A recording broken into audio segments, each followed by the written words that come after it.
This is Atomic Shinobi and today I'm going to narrate first part of What If Naruto and Konoha 12 found Digimon. If you enjoyed this video, please like, share and subscribe to this channel. Or wasting no more time, let's start the story. Having just woken up from a restful night's sleep, Naruto Uzumaki yawned. He went to the kitchen, ignoring the mess in his room, which appeared to have been blown through by a tornado. Sitting drowsily, he ate some toast, shook the milk. It didn't sound right, chose not to drink from the milk carton in front of him, finished his toast, put on his clothes for the day, locked the door, and stretching, he said, "Okay, wake up, here we go, rock and roll," and sped off toward the location where he and his 3 teammates were to meet. When he reached the bridge, he said, "Hey, good morning Sakura, what's up?" Sakura Haruno was already there, but his expression soured when he saw Sasuke Uchiha. Sakura stood between them, staring back and forth, waiting to see if she needed to break up their relationship after Sasuke had already noticed Naruto, who also had a sour face. As the two turned away from one another in frustration, she quietly exhaled in relief. Of course, she was the only one who could prevent them from fighting at the moment because their sensei, Kakashi Hatake, was running late as usual. Good grief.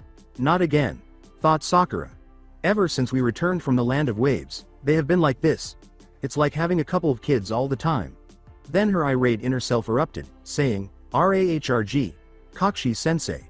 ACT now or you will lose it." They had been standing on that bridge wretchedly for about 3 hours when at last a familiar voice sounded. Time went by, then more time went by, still more time went by. "I believe Guy's turtle has gone farther than they have today." Kakashi casually remarked, "Hey guys, good morning, sorry I'm late, I'm afraid I got lost on the path of life." After Sakura and Naruto had calmed down, Naruto marched up to Kakashi after they both screamed in frustration.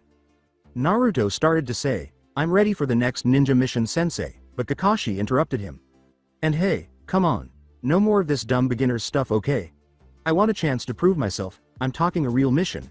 Where I can show what I'm made of, I've got to break out and burn it up. See?" he yelled. He was so excited that Kakashi could almost see it radiating from him. Right, I get it, that's great Naruto, now take it easy would ya?" Kakashi asked, glancing at him. Kakashi's gaze was on the Uchiha behind Naruto, and when Naruto turned to face Sasuke, he saw him standing motionless with his eyes closed. He opened them abruptly and gave Naruto that frightful Sasuke expression that he appeared to adopt whenever he saw Naruto. Naruto dropped into a fighting stance and growled at Sasuke, making it obvious that he was angry. "Sasuke is constantly saving everyone on our missions, attempting to take all the credit and make me appear weak, but he will never be able to outdo me," Naruto pondered. "He's such a twerp," Sakura thought, rising in rage at Naruto. Sasuke simply stared at Naruto, who was starting to irritate him. Furious, Naruto moved slowly. "This is the day." Naruto imagined seeing Sasuke drop to his knees while a kunai raced in his direction.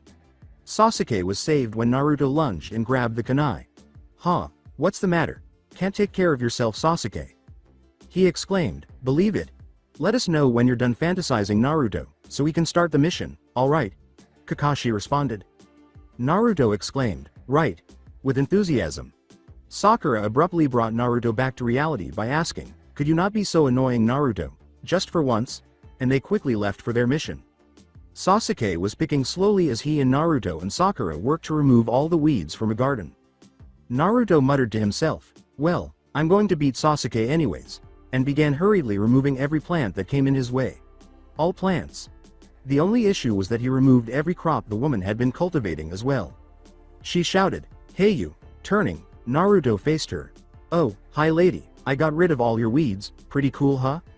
Anger made the woman start to tremble. "You pulled the weeds, and you also pulled up my plants." "Huh? You destroyed those special herbs I'd been growing," she screamed, launching herself at Naruto. On his back, Naruto flicked a can into the basket. Cleaning the river was their next task. Kakashi just sat back on a tree and read his dumb book. Naruto complained for a short while before he fell. The current swiftly carried him away, and to make matters worse, he was on his way to a waterfall. He started to fall because he couldn't get out of the current, but Sasuke grabbed him with a piece of ninja wire. "Deadpanned, you are such a loser," Sasuke said. Naruto's eyebrows twitched as he growled. They were tasked with walking dogs as their last task of the day. Naruto shouted, Hey, not there, we were supposed to go the other way."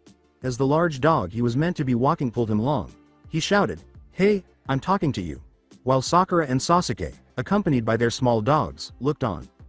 What a loser. Sakura let out a sigh. She remarked, of course, he just had to choose the biggest dog.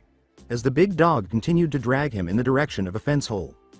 Kakashi was sitting in a tree, still reading, when Naruto grunted and tried to pull the dog away from the fence. You're not supposed to go over there, Naruto exclaimed. But it was too late. The dog pulled him in, and a number of the mines exploded. That's not a place for dogs. It's a minefield, said the man. Sakura and Sasuke's expressions were more, I'm glad that's not me, than they were, almost surprised. Both of them sighed as Naruto sat on the ground, filthy and burned, while Kakashi continued to read. Look at you, sighed Sakura. He was essentially being carried down the street by her and Sasuke. Sakura was given a brief growl by Naruto, who said, You're hopeless, Naruto. Sasuke remarked, You really are just one big problem. The statement made Naruto's face sour, and he glared at his teammate as he straightened up. Having had enough, he screamed, Sasuke. But Sakura's arm flew in front of him as Sasuke turned to leave. If you keep this up, I'll finish you off myself, Sakura yelled loudly, her face dangerous. Kakashi exclaimed, I guess we're not making a lot of progress on the teamwork thing, huh? That's right, our teamwork's all messed up, and it's all because of you. Sasuke, Naruto began to scream. You think you're better than everyone else. Sasuke deadpanned, not everyone, just you, before going on. He stopped walking and turned his head slightly, saying, Face it, I'm better and stronger than you are. It's a fact, unless you have what it takes to prove me wrong. He turned around, and Naruto gave him a startled look before swiftly assuming a fighting stance and growling. Sakura stood there looking a little alarmed. If it's possible, they're actually getting along worse than before. As Naruto snarled, Sasuke glared at him, thinking, there are still ninja out there who can outfight me. I don't have time to waste on Naruto and these pointless missions. To defeat them, I must improve my abilities.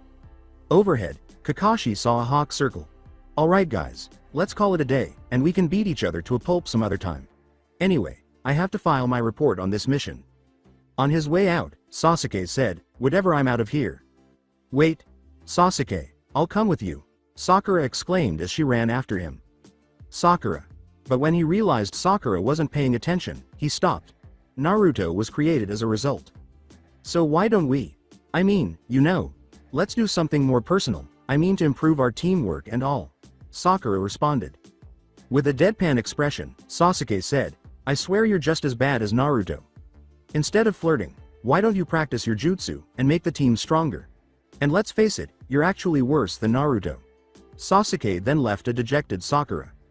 She appeared on the verge of tears as she said, he's right, what have I really done so far on any of our missions? Nothing, zip. Naruto said behind her, don't worry, Sakura. Just forget about Sasuke. You and I can work on our teamwork all day. Sakura began to growl, and Kakashi poofed away. Is Sensei giving us some alone time now that he's gone? He pondered. He stared at it irritably until a box appeared out of nowhere and there was a commotion behind him. Fake rocks. Why is that happening? However, he chose to disregard the rocks and started to move on. That's the worst disguise of all time. There's no such thing as square rocks. It's completely obvious, he exclaimed as he ran, but the rocks continued to follow him and continued to speed up every time he turned around. After saying, you saw through my camouflage again, you're slick boss, just what I'd expect from my greatest rival. The box started to glow until 3 explosions occurred. 1 blue, 1 yellow, and 1 pink. And 3 academy students emerged, coughing and wheezing as the smoke cleared. Konohamaru Sarutobi gagged and said, I think we might have used a little too much gunpowder, you guys. However, they recovered quickly. I'm Moegi, the sassiest kunoichi in preschool, check me out, said Moegi. I love algebra, call me Udon, exclaimed the glasses, wearing individual. And I'm the #1 ninja in the village, Konohamaru, and when we're all together. As their goggles flashed, they all yelled, we're the Konohamaru Ninja Squad, and posed. He looked at them and said, yeah, I knew it was you, Konohamaru. Those goggles you're wearing on your head? He asked. Konohamaru chuckled. Huh, you used to wear goggles, remember, so we're copying you. Naruto let out a sigh. Hey, come on boss, why are you being like that? You ought to be more excited, Konohamaru screamed. Naruto said, so, you want something? Konohamaru quickly approached Udon and wrapped an arm around his shoulder. He's just trying to be cool. Moegi moved forward. You know what we want. Are you busy now? Naruto replied, I have to train. Believe it. When Konohamaru said, "But you promised that you would play ninja with us today. Come on," half shouted, half asked, "What?" Naruto rubbed his head, appearing somewhat sheepish. He said. Naruto thought, heh. Oh, did I say that? If I say yes, these kids will be bugging me all day and I won't get any training done. Naruto became alert as Sakura approached the four and sighed, a ninja playing ninja that is so twisted. Hey Sakura. My ninja abilities are inferior to his. Amazing. Sakura pondered. I think I'm blushing because she's looking directly at me. After giving it some thought, Naruto suddenly started laughing wildly, and Konohamaru turned to face him. Konohamaru said, "Hey boss, who's that girl anyway? The way she's staring at him, it's like her eyes are daggers." "Oh, I get it. You're a smooth operator boss," Konohamaru thought. Naruto said, turning to face the child. Naruto flushed as Sakura said, "Come on, I know that she's your girlfriend." Sakura appeared prepared to beat the brat to death. "Well, you could tell she's really crazy about me, huh?" replied Naruto. When Sakura punched Naruto in the cheek, blood gushed from his mouth as he flew towards the fence behind him, rolling a little before crashing, and Sakura, let's just say, looked incredibly frightening. That was it. As Moegi and Udon ran over to Naruto, Konohamaru yelled, "Boss," but then turned to Sakura and exclaimed, "What kind of girlfriend are you?" "I think she cracked him," exclaimed Moegi, anxiously. Naruto moaned and Udon exclaimed, "We've got to check his pulse, instead." "You're a witch, and you're ugly too." Konohamaru then spit out his big mouth once more, causing Sakura to crack her knuckles. Konohamaru was going to suffer greatly. As soon as he saw her face, he started to back away out of fear, but he didn't move far enough and was knocked unconscious.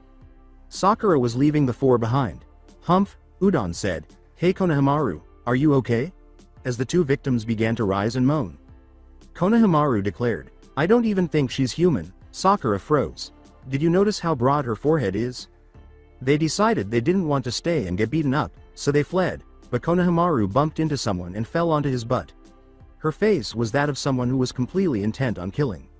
Naruto and Sakura gasped as the man asked, "Do you need something?" with a frightening expression in his eyes. As Kakashi handed him the mission report, Iruka said, "Okay, thanks for the report, Kakashi-sensei." However, as soon as Kakashi handed it to him, he thought, "How's Naruto doing? Is he getting along with the other students?" Glancing at him, Kakashi said, Well, little by little." Iruka had a shy expression. "It's been so busy around here, I haven't seen him since he got back from the mission to the Land of Waves. I'm a little worried about him." Sasuke is also in our group."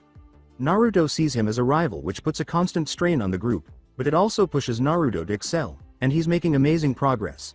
Someday his skills may be so strong, they'll match the person he respects most in the world, you.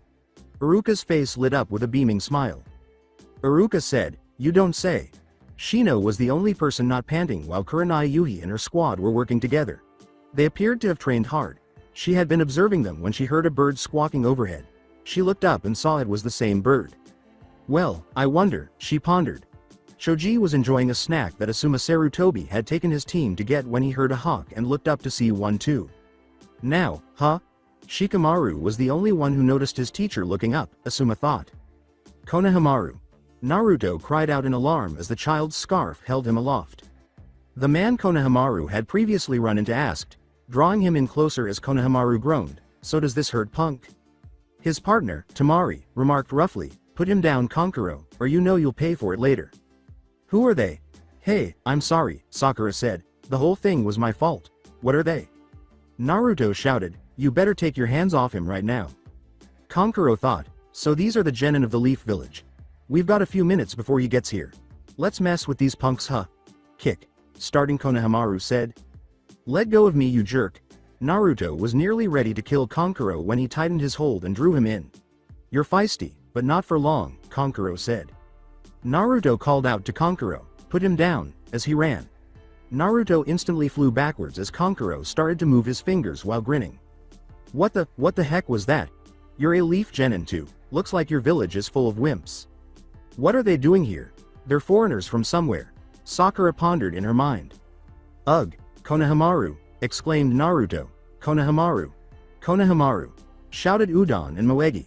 Konohamaru said, blushing, "Hey, cut it out, it hurts."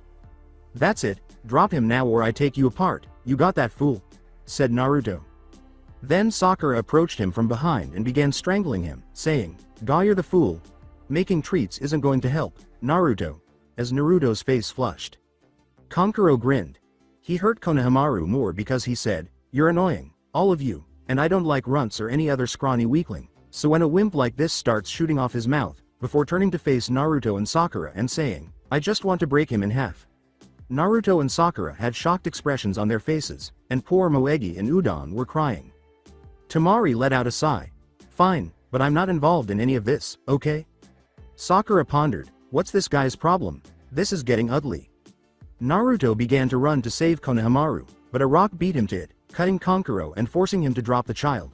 "First I'll take care of this little squirt, and then I'll waste the other ones," Kankuro said, drawing back his fist.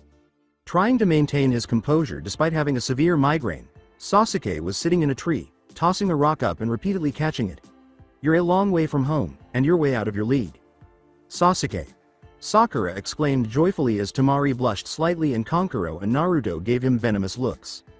She thought, well, there's a hottie," Konohamaru shouted, Naruto, and rushed to his friend.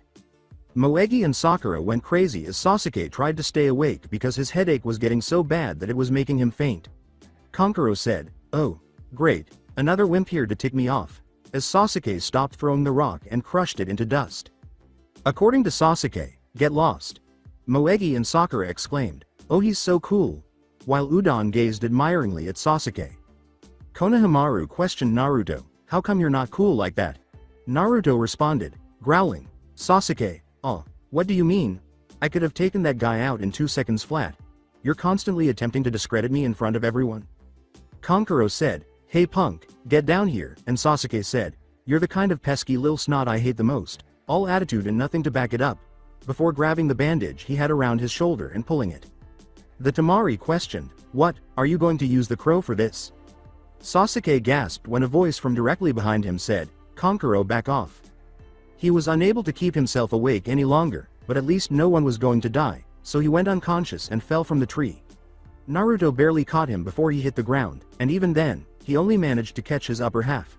Sakura, Moegi, and Udon ran to the two, and Konohamaru decided to join them after glancing at Kankuro. However, everyone looked up and saw a new face. "You are an embarrassment to our village."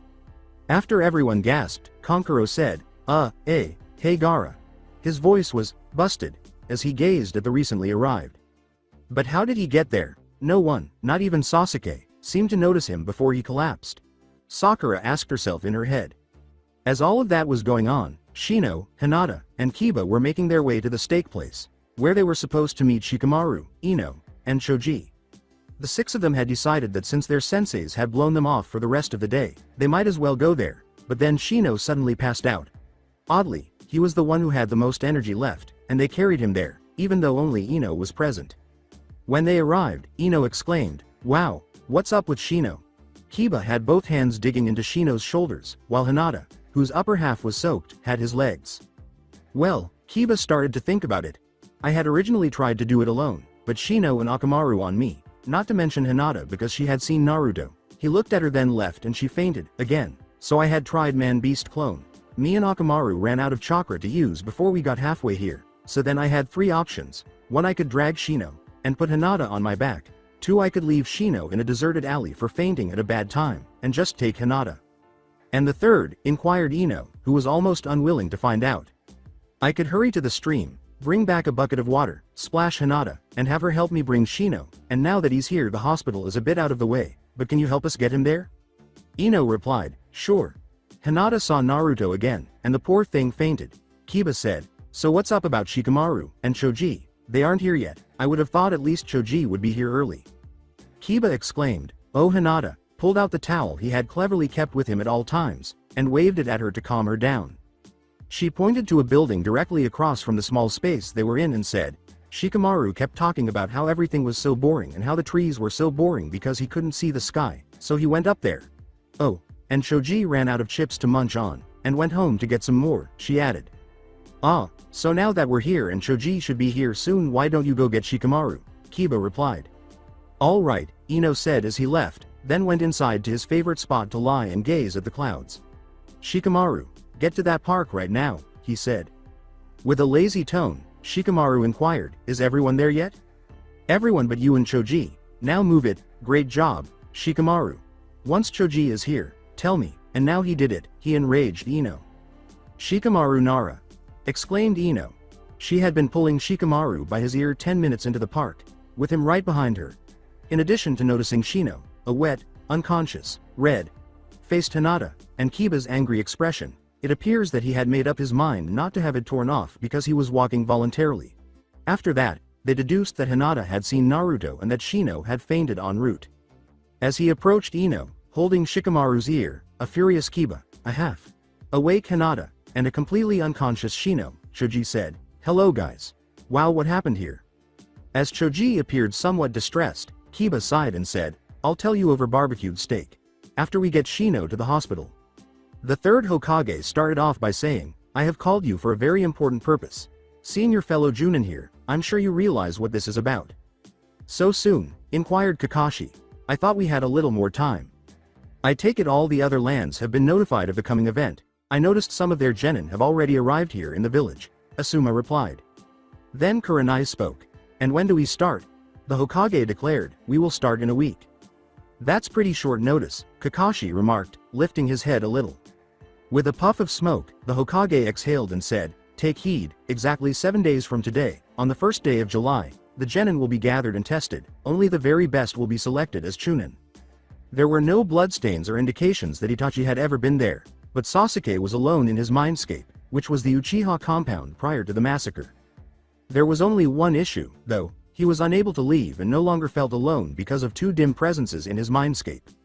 One was entirely new, and the other was somewhat familiar. However, he could still tell they were friendly and wouldn't hurt him, and he could gradually see himself becoming more and more detached.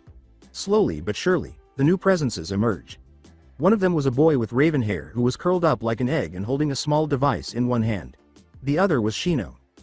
Before he could continue, he saw a glimpse of a forest and a bewildered Shino staring at a replica of Sasuke. Shino, what are you doing here? This is my mindscape. Then the Shino replica started talking. I want to ask you the same question, he replied. Wait, is there a raven-haired kid appearing in your mindscape too? Sasuke inquired. Yay, Shino replied. Does he seem more understandable to you? No, he's disappearing. Well, now he's solid and from what I can tell is going to wake up soon. What? Ah, my head, it hurts. They started to wake up after cutting off any links. Have you forgotten the reason we came all the way here? Asked Gaara. I know, I mean they challenged us, they started the whole thing, Really here's what happened. Kankuro began. Kankuro glared at the red-headed person and said, shut up or I'll kill you. Right, I was totally out of line, and I'm sorry Gaara, I was totally out of line. I'm sorry for any trouble he caused, perhaps you should take him to the hospital, Gaara said, looking at the group of 5 standing or sitting around Sasuke with concern. They swiftly lifted him off the ground, Naruto carrying him. Alright, it is time we choose our genin for the Chunin examinations. To begin, would those in charge of the rookie genin step forward? Kakashi, Kurenai and Asuma, what do you say? Are there any in your squads you would recommend, who are ready for the exams despite the inexperience? As you know, any genin who has carried out 8 or more missions is technically eligible for the exam. Beyond that, only you can decide when they are ready. Of course, most genin require a much longer training period, at least twice that many missions. The third Hokage responded. Of course, there's no need to say all of this, it's way too soon for their squads. Iruka watched carefully. So Kakashi, you begin. I lead squad 7, Sasuke Uchiha, Naruto Uzumaki, and Sakura Haruno. Kakashi Hatake recommend all 3 of these genin for the Chunin selection exams. Kurenai continued, and my squad is number 8, Hinata Hyuga, Kiba Inuzuka, and Shino Aburame, and now I Kurenai Yuhi, recommend all 3. Everyone in the room began teasing about how all the rookies were entering when Asuma said, and my squad is number 10, Ino Yamanaka, Shikamaru Nara, and Choji Akamichi, and now I Asuma Sarutobi, recommend all 3. Iruka firmly said, hold on, the third said, yes, what is it, Iruka? Lord Hokage, Iruka said, with all respect, the 9 names that were just given were all my students at the academy. I know their skills and abilities, every one of them has great promise, but it's too soon. They need more experience before they are tested. If they try now, they're sure to fail the exam. When I became a Chunin, I was 6 years younger than Naruto is now, Kakashi said, surveying him. Iruka walked over to Kakashi and exclaimed, "Naruto is nothing like you. Are you trying to destroy him?" "Well, they're always complaining about not being challenged enough. Maybe wiping out in the exams will teach them a lesson. A little pain is good." Kakashi was deadpanned. Iruka gave him a look and said, What did you say?" "Well, nothing fatal of course, but seriously Iruka, relax. Listen, I understand how you feel, it's very personal for you and it upsets you, but..." Kurenai interrupted, saying, "All right, Kakashi, stop talking, you've said enough." On the contrary, Kurenai, Iruka needs to hear this. He needs to realize that they're not his students anymore, they're mine. Iruka barked. "Enough UGHG, Asuma thought. As the Hokage observed them, Kurenai let out a sigh. "But these exams could destroy them, you know that," Iruka screamed. "Iruka," the Hokage said, his voice still sharp but fatherly, "you have made your point, I understand, and I have decided the best thing to do is hold a preliminary test." Naruto was taking Sasuke home at around 3 in the morning when he noticed Kiba unconscious with Shino on his back. Naruto shifted Sasuke onto his back for greater comfort and said, "Hey Kiba, what's up with Shino?" Long story short, Shino passed out 18 hours ago. I took him to the hospital, went back to have barbecue. Then when I got back to the hospital they said I could take Shino home, and that there was nothing seriously wrong. Kiba responded, "What about Sasuke?" Naruto remarked, "Same thing, I wonder if there's any connection." "A connection between these two? I don't think so," Kiba responded. "So where are you headed?" "Home. I took Sasuke to the hospital earlier, and after 16 hours of close observation, they finally said I could take him to my place for the night. Although Kakashi-sensei had to help me convince them, they wouldn't let me take him even when they said he could leave if someone let him stay with them." "Your place and the Aburame mansion aren't too far from each other. Want to race then return back here?" Naruto yelled, "Go!" but stopped 2 seconds later when Sasuke began to stir. Naruto almost let him fall to the ground, and Shino and Kiba had a similar experience. When they realized they were being carried, they woke up and wanted to stand up immediately. Relieved to be back on his feet, Sasuke remarked, "I feel like it's been days since I got stuck in my mindscape." Kiba remarked, "It's only been 18 hours. They eventually arrived at their home, or in Sasuke's case, Naruto's minefield of an apartment, where he found books he had been reading and scrolls everywhere. In the kitchen, Sasuke discovered sour milk, empty ramen bowls, and other disgusting items. What was even more disgusting to him was that he had to spend at least one night there unless he wanted to return to the hospital, which didn't sound very appealing to him, so he stayed at Naruto's place. Fortunately, Naruto's sleeping bag was spotless, and there were no bugs there, which he detested. When Kuchi was discovered lying there in a coma, Koji Minamoto, Zoe Orimoto, JP Shibayama, Takuya Kanbara, and Tommy Hime all hurried into a medical room. It devastated them, especially when Koji, the tough guy, started crying. The 5 detectors they had dropped rose as soon as they all wished for him to return, forming a hexagonal shape out of their collective wish. The 6 stepped through the portal in the hopes of retrieving Kuchi after it had formed, and they looked at it without a glance at the shocked adults. They immediately felt as though they were slipping away from their bodies, and after being drawn by an odd force, they went black. After being out for 18 hours, Shino woke up from a brief night's sleep, but he wasn't particularly tired. Since he was supposed to grab Hinata on the way in case she met Naruto and fainted, he prepared for the day and went to meet her. Since it had already happened, she arrived 4 hours later, so he grabbed her and they met at the big tree. After Kurenai arrived, they proceeded to the training ground as usual.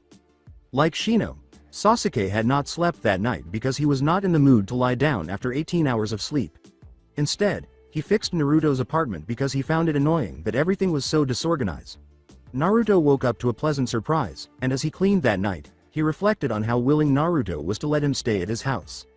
Sasuke looked at his friend and said, Why would you let your rival stay in your own home?" Before their team's scheduled meeting, he took a note and went home to change. After yawning, Naruto glanced down to discover an empty sleeping bag. "Sasuke?" he asked, leaping out of bed without noticing that everything was in its proper place. "Sasuke? Are you in here?" he asked as he entered the kitchen and knocked on the bathroom door before he eventually saw the note Sasuke had left. "Naruto, I cleaned up because I couldn't sleep last night, mainly because I couldn't leave your house until morning. I left this morning to prepare for our training today. I'll see you there." It was odd. Could it have been that he had brought Sasuke home rather than leaving him in the hospital to receive the needles? Naruto was on the verge of being happy when Sasuke suddenly seemed so caring towards him now. Or something else, but regardless of why Sasuke was being kind to him, he had to get ready because he was half an hour late and could see the clock behind him. He quickly dressed, locked the door, and started running as quickly as he could. In addition to arriving in record time, he was actually 3 hours early. Not that he was aware of that. However, the point is that nobody was there, and by the time he was roused, it was noon, and Kakashi was making an excuse. "Sorry I'm late. I got lost on the path of life." "You liar!" screamed Sakura and Naruto. Kakashi held out 3 papers and said, "Well, this may sound a little abrupt, but I suggested you for the Chunin exams. Here are the application forms." Sakura said, "Application forms?" Feeling a little picky, Kakashi remarked, "You're repeating me, Sakura." After shouting, "All right," Naruto leapt on Kakashi and gave him a hug. "Thanks, Kakashi-sensei. You're the best." After removing the vest, Kakashi said, "Okay, don't slobber on it." Kakashi then poofed away, leaving 3 genin to reflect. "If you want to take the exam, sign the application and come to room 301 at the academy. It's at 3 p.m., 5 days from now, that's it."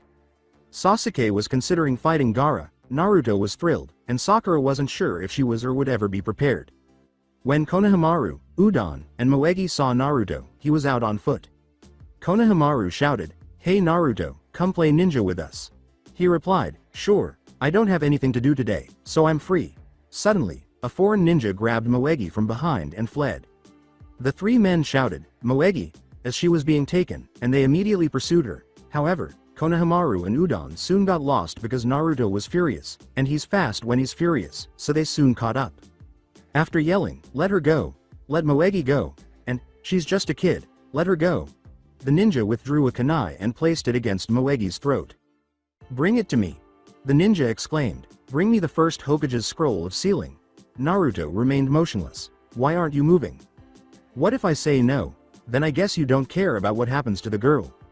"What do you mean girl? All I see is 2 dummies, you, and the one next to you made of straw." "W. What? Then where's the girl? She's right here with the greatest ninja in the world." "I'll waste you," the nin snarled. "What? A clone jutsu?" One of Naruto's clones threw a net over him and yelled, "You don't know when to give up, do you?" Naruto then tackled him along with 3 other clones. After finally locating them, Konohamaru and Udon ran into the clearing and exclaimed, "Boss, we're here." Moegi greeted Konohamaru with an embrace as he ran up. "Did you get I am? Can we see him, boss?" Naruto exclaimed, "Yeah, he's right. Huh? He used a substitution jutsu." The nin listened to them from the other side of a tree and thought, "Ah, I see."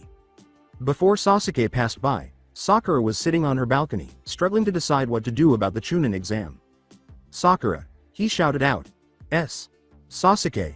she inquired, perplexed by his call. "Come and walk with me, alone." "All right," she exclaimed, and they continued walking until they came to a fog. Sakura finally said, "Sasuke, why do you want to walk with me now?" "Because I want you to give up on the Chunin exams. There's no way you'll be able to pass them, it's too hard, and you're too weak." Sakura complained, "I was afraid I would hear that sooner or later. The ninja participating are advanced and have no mercy. If you participate they may kill you." Sakura sounded like she was in heaven when she said, "You're telling me this, you care." "I guess that is true," Sasuke said, turning around. The ninja from earlier exclaimed, "Look at that, 2 lovebirds standing there waiting to die. Get lost or prepare to die." The ninja threw 3 shuriken at Sasuke and yelled, "Talk is cheap." But he ducked, pulled a kunai, and started running at them. When he stopped 5 feet away, the ninja leapt and threw his umbrella. Sasuke defended himself by throwing his kunai, but the kunai only caused the parasol to split into a few hundred kunai, and they all rained down on him. "Now I'm really mad," he exclaimed. Sakura shouted, "Sasuke," as a cloud of dirt formed from all the kunai hitting the ground. As the cloud of dirt cleared, she ran towards him and discovered a bloody kunai covered Sasuke lying on the ground, motionless. "Sasuke!" she cried, getting down on her knees. Sakura screamed as the ninja growled, "Let this be a warning, enter the Chunin exams, and you will end up the same." Then all of a sudden, I'm no idiot, I saw straight through that cheap genjutsu from the first moment," she said. "What?" Sasuke suddenly asking me out, and acting like he cares about me, like he would ever. "Naruto I could probably see doing something stupid like that, fool." Sakura replied. "Are you saying I'm a fool?" "No, because you're only an illusion, so you're the illusion of a fool." The ninja threw his umbrella at her and said, "Ha ha ha, just what I'd expect from Kakashi's team, but are you sure I'm not real?" Sakura simply strolled in its direction and passed through the umbrella. Very good, but in the Chunin exam there are more than mere illusions, we'll see if you cut it. Sakura exclaimed with enthusiasm, I'm not worried at all, the big bad Chunin exams, but her head drooped as she said, actually I'm really worried about them. When Sasuke delivered a forceful kick to his cheek while battling the enigmatic ninja, the ninja flew back, saying, leave our village and never come back. While playing ninja with Udon, Moegi, Konohamaru, and Naruto started experiencing a headache. He didn't pay much attention to it until he suddenly stopped playing. Konohamaru saw him and realized something was wrong when Naruto fainted. While Neji Hyuga was sparring with Rock Lee, he abruptly developed a headache. Ignoring it, Neji abruptly passed out just 10 millimeters away from Lee as he was about to be knocked to the ground. It appeared that Kiba was still upset with Shino for fainting during their spar because he was displaying no mercy at all. Of course, that brief respite from the mysterious ninja's attack had helped, but now that they were back in their spar, Kiba was losing focus and his eyes kept darting off into space, just like Akamaru did, until Kiba passed out. He must be receiving compensation, Shino reasoned. Since they had defeated an enemy ninja, Asuma had chosen to treat Shikamaru, Shoji, and Ino to a barbecue restaurant. While Shikamaru played with him on his miniature shogi set, Shoji shoved steak into his mouth and Ino ate her salad. All right, Shikamaru thought. I have 3 moves left, and if Asuma-sensei doesn't make the one move that could ruin my plan, I should be able to win. His eyes darted as he watched his teacher's eyes move as they searched for anything that could ruin Shikamaru's plan. Then, all of a sudden, Shikamaru's face plunged into the table, and Asuma looked at him. His student was stunned. Did he really take that long to make a move? While Ino was eating her salad and Shoji was enjoying a barbecue steak, Shikamaru and Asuma-sensei were playing shogi when Shikamaru's face slammed into the table. Asuma's expression said, did I really take that long to make a move? Not that Asuma actually said it, but Shoji had a headache after Shikamaru passed out, and the headache got worse over the course of just 30 seconds until he passed out as well. At that point, Asuma realized something was wrong because Shoji's passing out while the steak was still on the grill was like Naruto never eating ramen again. If that's the case, it must be the end of the world. While Lee and Neji were sparring, Neji abruptly passed out. Lee exclaimed with excitement, yes, I have won, as he performed a victory dance, but he passed out approximately a minute and a half later. Tenten and Guy, who had been watching, were in awe. They had actually expended so much energy and chakra that they passed out. Guy sounded way too excited when he said, Lee needs to train more. While eating her salad, Ino felt someone, actually, 2 someones, enter her mind. She immediately started preparing to meditate because she needed to quickly enter her mindscape and determine whether these new minds were her friends or enemies. However, no matter how quickly she did so, the stress on her mind beat her to the punch, and she fell unconscious and entered her mindscape. Neji was one blow away from winning the spar with Lee when he abruptly passed out. Lee exclaimed with excitement, yes, I have won, as he performed a victory dance, but he passed out approximately a minute and a half later. Tenten and Guy, who had been watching, were in awe. They had actually expended so much energy and chakra that they passed out. Guy sounded way too excited when he said, Lee needs to train more. Tenten stumbled and fell, but Guy caught her. When Guy eventually managed to get them to the hospital, he discovered 7 more rookies, 3 children from Sakura and Naruto, and 2 bewildered looking sensei. Tenten appeared to be the only member of her squad without a head injury when the medical professionals had completed examining her. Hinata had been observing the sparring between Kiba and Shino. But when Kiba became careless, his moves consistently missed, and Akamaru didn't perform much better, she became concerned. She was more concerned when she sensed 2 new, invisible presences than when Kiba and Akamaru finally passed out. Using her Byakugan, she examined it and saw 2 figures made entirely of foreign chakra. She watched as one of them entered Kiba, and then another entered her, which is when she felt like fainting.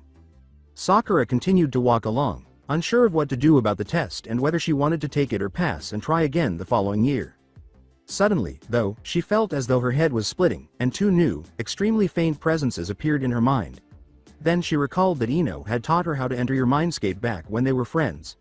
The headache, however, beat her to it, just like Ino did. Since they were also taking Naruto, Konohamaru, Udon, and Moegi discovered her collapsed on the side of the road and took her to the hospital. While all of this was going on, Shino met Sasuke at the village gate, and after he assisted in getting Kiba and Hinata to the hospital, they made plans to enter the forest just outside the village. They were trying to figure out 3 things. Why they had suddenly appeared in each other's mindscapes.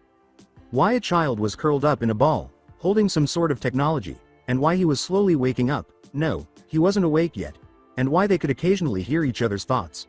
Consequently, at 3 p.m. Sasuke and Shino reached the front gate with a sharp edge. They went to Kotetsu and Izumo just in case, though, because they had been having trouble leaving their mindscapes and the headaches were returning. Shino said, "Hello Kotetsu, Izumo." Kotetsu said, "Hi Shino," saw Shino's face, and immediately got to work. "What do ya need?" Izumo went on, "It'll cost you dinner, deal," said Shino. "Talk away." "Alright. Sasuke and I are going to go into the forest for a while. If we aren't back by 8 o'clock tonight, come find us." "Alright," said Kotetsu and Izumo. The two headed into the forest after that. They followed the path for a while before turning left, and after 3 minutes or so they discovered a small spring that one of Shino's bugs had previously scouted. It was essentially the best spot for them to meditate and enter their mindscapes, but like Sakura and Ino, their headaches beat them to it. Naruto was walking through his mindscape, not that he knew it was called a mindscape, the sewers. When he reached a particular corridor, he discovered a 9-tailed fox in his cage, a kid with dark brown hair curled into an egg, a red and black device in one of his hands, and another ninja he had never seen in his life. He also thought he heard the fox mutter something like, "Runt." "Who are you?" inquired Naruto. "I was about to ask the same thing. Now my turn. Why are you in my mindscape?" the child responded. "I wanted to ask the same thing," replied Naruto, "but first, what's a mindscape?" "I need your name first," the child sighed. "Naruto Uzumaki," Naruto exclaimed, delighted that someone genuinely cared about his name. Neji said, "I'm Neji Hyuga." Naruto questioned, "Hyuga, are you related to Hinata?" Neji said, sounding annoyed by the fact, "We are cousins." "So, what are mindscapes?" A mindscape is the landscape, or place that your mind creates. It represents what you feel, and your state of mind. Naruto said, "Ah, that clears things up." Neji questioned, "So why are you in my mindscape?" "I don't know, how about you?" "Same thing here, but there's also another, some kid curled into the shape of an egg, and he has a strange device in his hand." Naruto remarked, "It's the same thing here. That kid, as you call him, is the one that can control fire, and therefore is the ruler of fire, whether he is aware of it or not." The 9-tailed fox laughed. Naruto turned to face him, startled to hear him speak. According to Neji, who was that? The fox snarled at his new moniker when Naruto said, Furface thought he should say something. He woke up just as abruptly as Naruto had collapsed, but Neji didn't, and the child solidified on Neji's side. Shikamaru simply relaxed on his hill. He mostly disregarded the fact that he had an unidentified child in his head, that Kiba was somehow yelling at him, and that Akamaru was speaking. It wasn't the most bizarre thing ever, but it was becoming obnoxious because they were both yelling, and he already had a terrible headache. Shikamaru screamed as his headache began to bother him, "Would you shut up already? Don't your throats ever get sore?" Akamaru screamed, No, they do not." Shikamaru regained his composure and chose to ignore them. As the child solidified on Shikamaru's side, Kiba and Akamaru yelled simultaneously, "Don't you dare ignore us, we're right here. Get your butt off that hill and help us figure this out here." They were genuinely offended that Shikamaru was ignoring them. Lee's mindscape was a huge clearing with targets scattered on every tree trunk and a few hidden in bushes. There was a hidden hole in the ground that led to a large room full of kunai, senbon, explosive tags, shuriken, and various other weapons to use on the targets, not to mention spare green spandex outfits, with leg warmers to go with. Large logs that were deeply worn into the ground were also present, and to top it all off, there was a rack with weights starting at 100 pounds. Both Choji and Lee screamed as they saw each other's mindscapes, their most terrifying nightmares. Weighing a total of 1,001 pounds, the only difference was that he had never met the two children. "What kind of person are you?" they both shouted simultaneously. "I'm the kind of person that trains, morning, noon, and night," Lee replied. To demonstrate his point, Choji shoved a handful of chips into his mouth. "I just like food going into my mouth every second, mostly barbecue and chips, both if possible." Unaware that he had just gone too far, Lee remarked, "So is that why you are such a fat ninja?" Choji shouted, "Human boulder." His mental doppelganger started to spin around and eventually bowled Lee over, leaving him alive only because he wasn't going to kill another shinobi, even if that other shinobi called him fat. Lee, who was lying on the ground with a few broken bones, said, "This is not my day," with water pouring out of his eyes. Nevertheless, he chose to ask, "So what is your name?" "Shoji Akamichi." "What about you?" As the child solidified on Lee's side, Lee exclaimed, "I am Rock Lee," after he had miraculously leapt to his feet and assumed the nice guy pose. What could it be that Ino was racing through her mindscape? What else but a shopping center? She had only traveled half the distance required to reach the area where the new ideas were emerging, and it was a large shopping mall. Come on, I have to get there sooner, she grumbled in her head, and when she eventually arrived at the scene of the disturbance, she discovered a girl curled up in a ball with an odd gadget in her hand. Though, Ino acknowledged, her attire was fashionable. She would love an outfit like that, but it might be a little too revealing for her taste. She took style seriously, so even though it might not be the best for a ninja, she looked over to see the other mental disturbance after finishing examining the girl's attire. Ino screamed angrily, "Who are you? I demand you tell me your name." She was genuinely angry that someone had entered her head. The girl said obstinately, "Say please and I'll tell you." Ino let out a frustrated scream. "Fine, please." Tenten said, "May I please have your name?" "I am Tenten." "My name is Ino Yamanaka," Ino said, clenching her teeth. Tenten said, "Nice to meet you. So, do you have any idea where we are?" And Ino gave her a startled look. Tenten looked at her bewilderedly and said, "You don't know where we are?" Tenten shook her head and said, "We are in our mindscapes." A mindscape is the landscape, or place that your mind creates. It represents what you feel in your state of mind. "I see, so any idea why there's some girl curled into the shape of an egg?" Tenten responded. But as she finished, the girl solidified on her side. "No, all I know is that she's a brand new presence, and that she was forced into our minds, and she's going to wake up in about 2 days." Sakura was lying in a field of flowers. She had just woken up from collapsing in the street, and although it was strange that she felt so weak at the moment, she forced herself to sit down. She then used her mindscape to try and locate the disturbance, and after finding it, she stood and ran for 30 minutes until she saw Hinata and an odd little child. However, as soon as she had found them, the child vanished mostly from her end and appeared more clearly on Hinata's side. Sakura inquired, "Hinata, what's going on?" "I don't know," Hinata replied. "All I remember is seeing 2 strange entities made entirely of foreign chakra enter Kiba, then a few seconds later one entered me." Foreign entities? I wonder if they might be from another world maybe, although that's a real long shot. But what if they are from another place? Does that mean that there are more of them, or is it a new kind of jutsu maybe? Sakura inquired.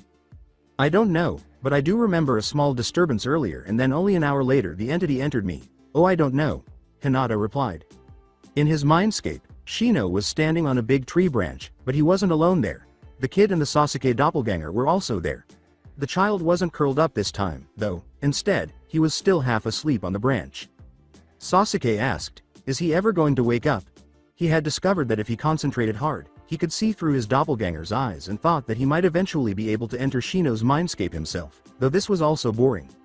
Now that the child was half awake, 3 hours had passed since that event, and they were stuck in their mindscape for nearly 3 days, so this was becoming annoying. Shino remarked, "Well, he seems to be waking up more." The child said, "In fact, I'm awake," with a groggy, painful voice. "You've been able to talk this last while?"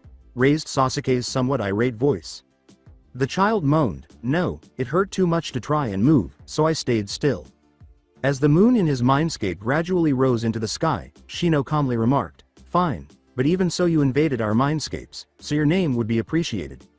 Kuchi pushed himself up into a standing position as a faint dark aura kept him upright after saying, "I'm Kuchi, Kuchi Kimura. Shino Aburame." Shino then turned to face a recalcitrant Uchiha, but after glancing at him, he immediately made the decision that he wanted to speak up. It was Sasuke Uchiha. He complained, "It's nice to meet you, so either of you have any idea where I am?" Shino said, "My mindscape," just as Sasuke said, his mindscape. When he singled out one of the 5 other very faint presences in the area, which were all familiar, Kuchi remained silent. He was completely taken aback by the discovery that 2 children had his twin brother's cold aura. He checked and discovered that the final 4 were also present in 2 children. His expression changed to one of shock, and Shino said, "Hey, are you okay?" Sasuke sulked and said, "Wake up, come on, we've been stuck in here for days. What's your problem?" "Alright Izumo, they aren't back yet, so let's play rock, paper, scissors, and see who has to stay." Kotetsu and Izumo were sitting at the gates as they always did. It was dull, but at least they could look forward to a delicious dinner. Kotetsu kept a close eye on the clock until it finally reached 8 p.m. "Rock, paper, scissors," they both exclaimed, Kotetsu doing paper and Izumo putting out rock. Kotetsu exclaimed, "Ha, ha, I finally get off this seat, see you in a bit," before leaving the village, only to be confronted by Kakashi. Kotetsu said, "Oh hi Kakashi-sensei," upon seeing him. With a determined expression, Kakashi said, "I would like to go with you." "Alright, I'm not going to say no, help is welcome." Kakashi said, "Well then let's go." They then drove off to find Shino and Sasuke, returning 2 hours later as a group. Kakashi had Sasuke, and Katetsu had Shino. "Well, that took a while." Kakashi responded, "Even with the help of Pakun, they were hard to find." The enigmatic ninja materialized behind Kakashi at around midnight. "So how did it go?" inquired Kakashi. The ninja quickly responded, "All 9 made it." As the ninja poofed and changed into a bruised, battered, and hardly recognizable Iruka, Kakashi said, "Perfect. But the problem is that the Chunin exam can break anyone." "You were right Kakashi, they're good. Although, I don't know if they will be able to make it." "Why, you seemed to have so much faith before." "Well, it seems the 12 rookies been dropping unconscious like rain falls from the sky. Neji Hyuga, Rock Lee, Tenten, Hinata, Kiba, Shikamaru, Ino, Choji, Sakura, and Naruto have all gone unconscious. They're all at the hospital right now, but from what I heard apparently Sasuke and Shino both passed out yesterday, and then I heard Katetsu say he was going to find them. I helped him and we found them unconscious 2 hours later," Kakashi stated, and Iruka's face had transformed to astonished. Iruka asked in shock, What do you think is causing this?" "I don't know, but I'm beginning to worry about the seal. On our mission to the Land of Waves the seal loosened and some of the 9-tailed fox's chakra leaked through. Admittedly if it hadn't, Naruto and Sasuke probably would have died, but it still has me worried at this point." "Do you think you can do anything to check the seal?" Iruka nodded and said, "I see." "No, but Inoichi can. It was about 3 in the morning when Naruto woke up in a hospital bed. It was warm, clean, and crisp, and the hallway outside was silent. Shikamaru was on another bed inside the room, but he didn't seem to be awake. Instead, he focused on what had just happened until the thought of Neji suddenly crossed his mind. Grr, that Neji guy is such an arrogant jerk, talking about Hinata like he hates her, and would love to be related to anyone but her. Who does he think he is?" Naruto yelled, "What's his problem?" When Sakura awoke, she was lying in a nice, cozy bed, well, if you compare it to the floor. Glancing around, she noticed that Hinata, Ino, and a few female ninja, Tenten, she had never seen before were also waking up. But instead of concentrating on Ino and the unidentified ninja, she tried to stand by swinging her legs over the side of her bed. She almost fell, but the bed caught her in time. Sakura grumbled, I feel like I've been drained of all my energy." Hinata said in a low voice, "I feel it too." When Lee awoke, he saw Neji, Choji, and 3 other ninja, Sasuke, Shino, and Kiba, that he had never seen before. Choji and Kiba, one of the new ninja, was awake, whereas the other 3 were completely unconscious. Like Sakura, Lee attempted to stand, but his legs failed him, and he just managed to catch the bed before he hit the floor. Lee questioned, "How come I can't stand up straight?" "I can't really move," Choji remarked while he ate a handful of chips. Lee sighed at the Akamichi's ravenous appetite, saying, "Fortunately someone was smart and left me a gift basket full of chips." As he stared in disbelief, Kuchi's eye appeared glazed, but his face soon displayed a reluctant sense of comfort. Sasuke glared at the child impatiently and exclaimed, "Hello? Kuchi, you still didn't answer my question?" Kuchi questioned, "My friends, they're all here. They all came to find me." His tone was simultaneously one of regret and joy. With alarm, Shino exclaimed, "What do you mean friends? Do you mean there are more of you?" 5, my twin brother, and my 4 other friends, JP, Takuya, Tommy, and Zoe. They are all asleep within 10 other people, although I don't know how it happened that they were able to come find me," replied Kuchi. Shino and Sasuke were staring at him intently, demonstrating their undivided focus. "They followed me, they came to save me, but I don't know if they will be able to get back, let alone take me, a mere soul, along with them. I don't know how it was possible for them to come at all." Shino calmly remarked, "I see, but before anything else, you need to answer a few questions." "Ask away. First and foremost, are you and your comrades shinobi in any shape or form?" replied Shino. "Shish. Shinobi?" inquired Kuchi. Shino scanned him for signs of dishonesty. He couldn't find any. Sasuke glanced at Shino to get his approval to carry on questioning. Shino gave a nod. Sasuke said, "Next. How did you get here?" With honesty, Kuchi replied, I don't know. The last thing I remember was giving Koji my spirits and... Oh no, I hope Luciman didn't hurt them, or, Shino inquired again. "I hope he didn't kill them and that's why they're here, because I know I died before waking up here," Kuchi murmured. I don't know, but anyways here is our last question. Do you pose any threat, or have any ill intent for Konoha, me or Sasuke? Kuchi concluded, no, I wish no harm upon you or anyone else. Ah, so you must be the descendants of the shinobi that used to summon us, someone said. Another voice said, yes, you both have the right aura, fairly dark, as it approached. Sasuke and Shino started to fade. The first voice said enigmatically, well, we mean you no harm and only wish to speak with Kuchi. He flickered once more, and Shino said, Kuchi, do you know them? I know those voices. I know them, don't worry they are my partners. As Loman and Jaeger-Loman rushed through the bushes, the second voice said, yes, or as shinobi like to say comrades. Kuchi grinned at them but became perplexed when he saw that Loman was his height and Jaeger-Loman was smaller than normal, only reaching his waist. Sasuke flickered and said, it seems we are waking up. Shino let out a sigh. Shino pointed to the two Digimon spirits next to him and said, yes, it does. Well Kuchi, I see no reason for you not to explore my mindscape, nor enjoy yourself. I will talk to you in a while once I fall asleep again, but do keep them under control. He gave him a death glare. I second that for me, Sasuke said. Just don't pass outside of the area with buildings, otherwise I will attack you next time we meet. I promise I will heed your warning, assuming I can get to your mindscape. Whatever a mindscape is. Kuchi replied.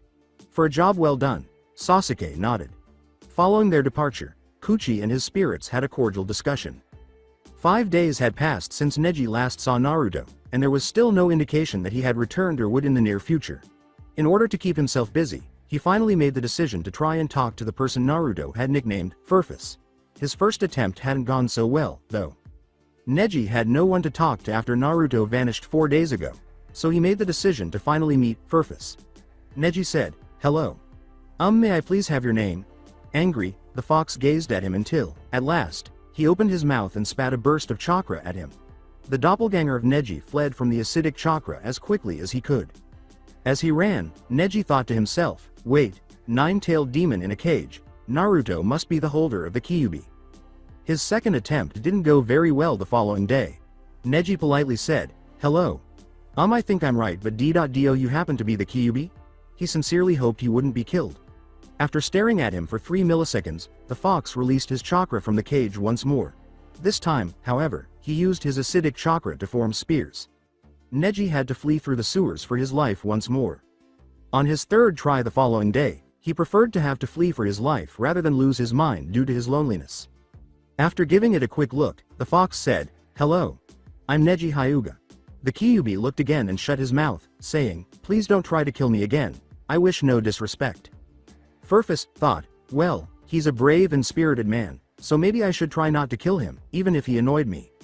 He questioned, why do you keep coming back? I only want to talk, Neji uttered. Fine, but you are to call me the Nine Tails, or preferably Kurama, the fox replied. 9 tails. That must mean I was right. The number 1 hyperactive ninja is your container, Neji screamed. Yes, the 4th Hokage sealed me away inside the child. Quite annoying when I have to heal his wounds after almost every fight.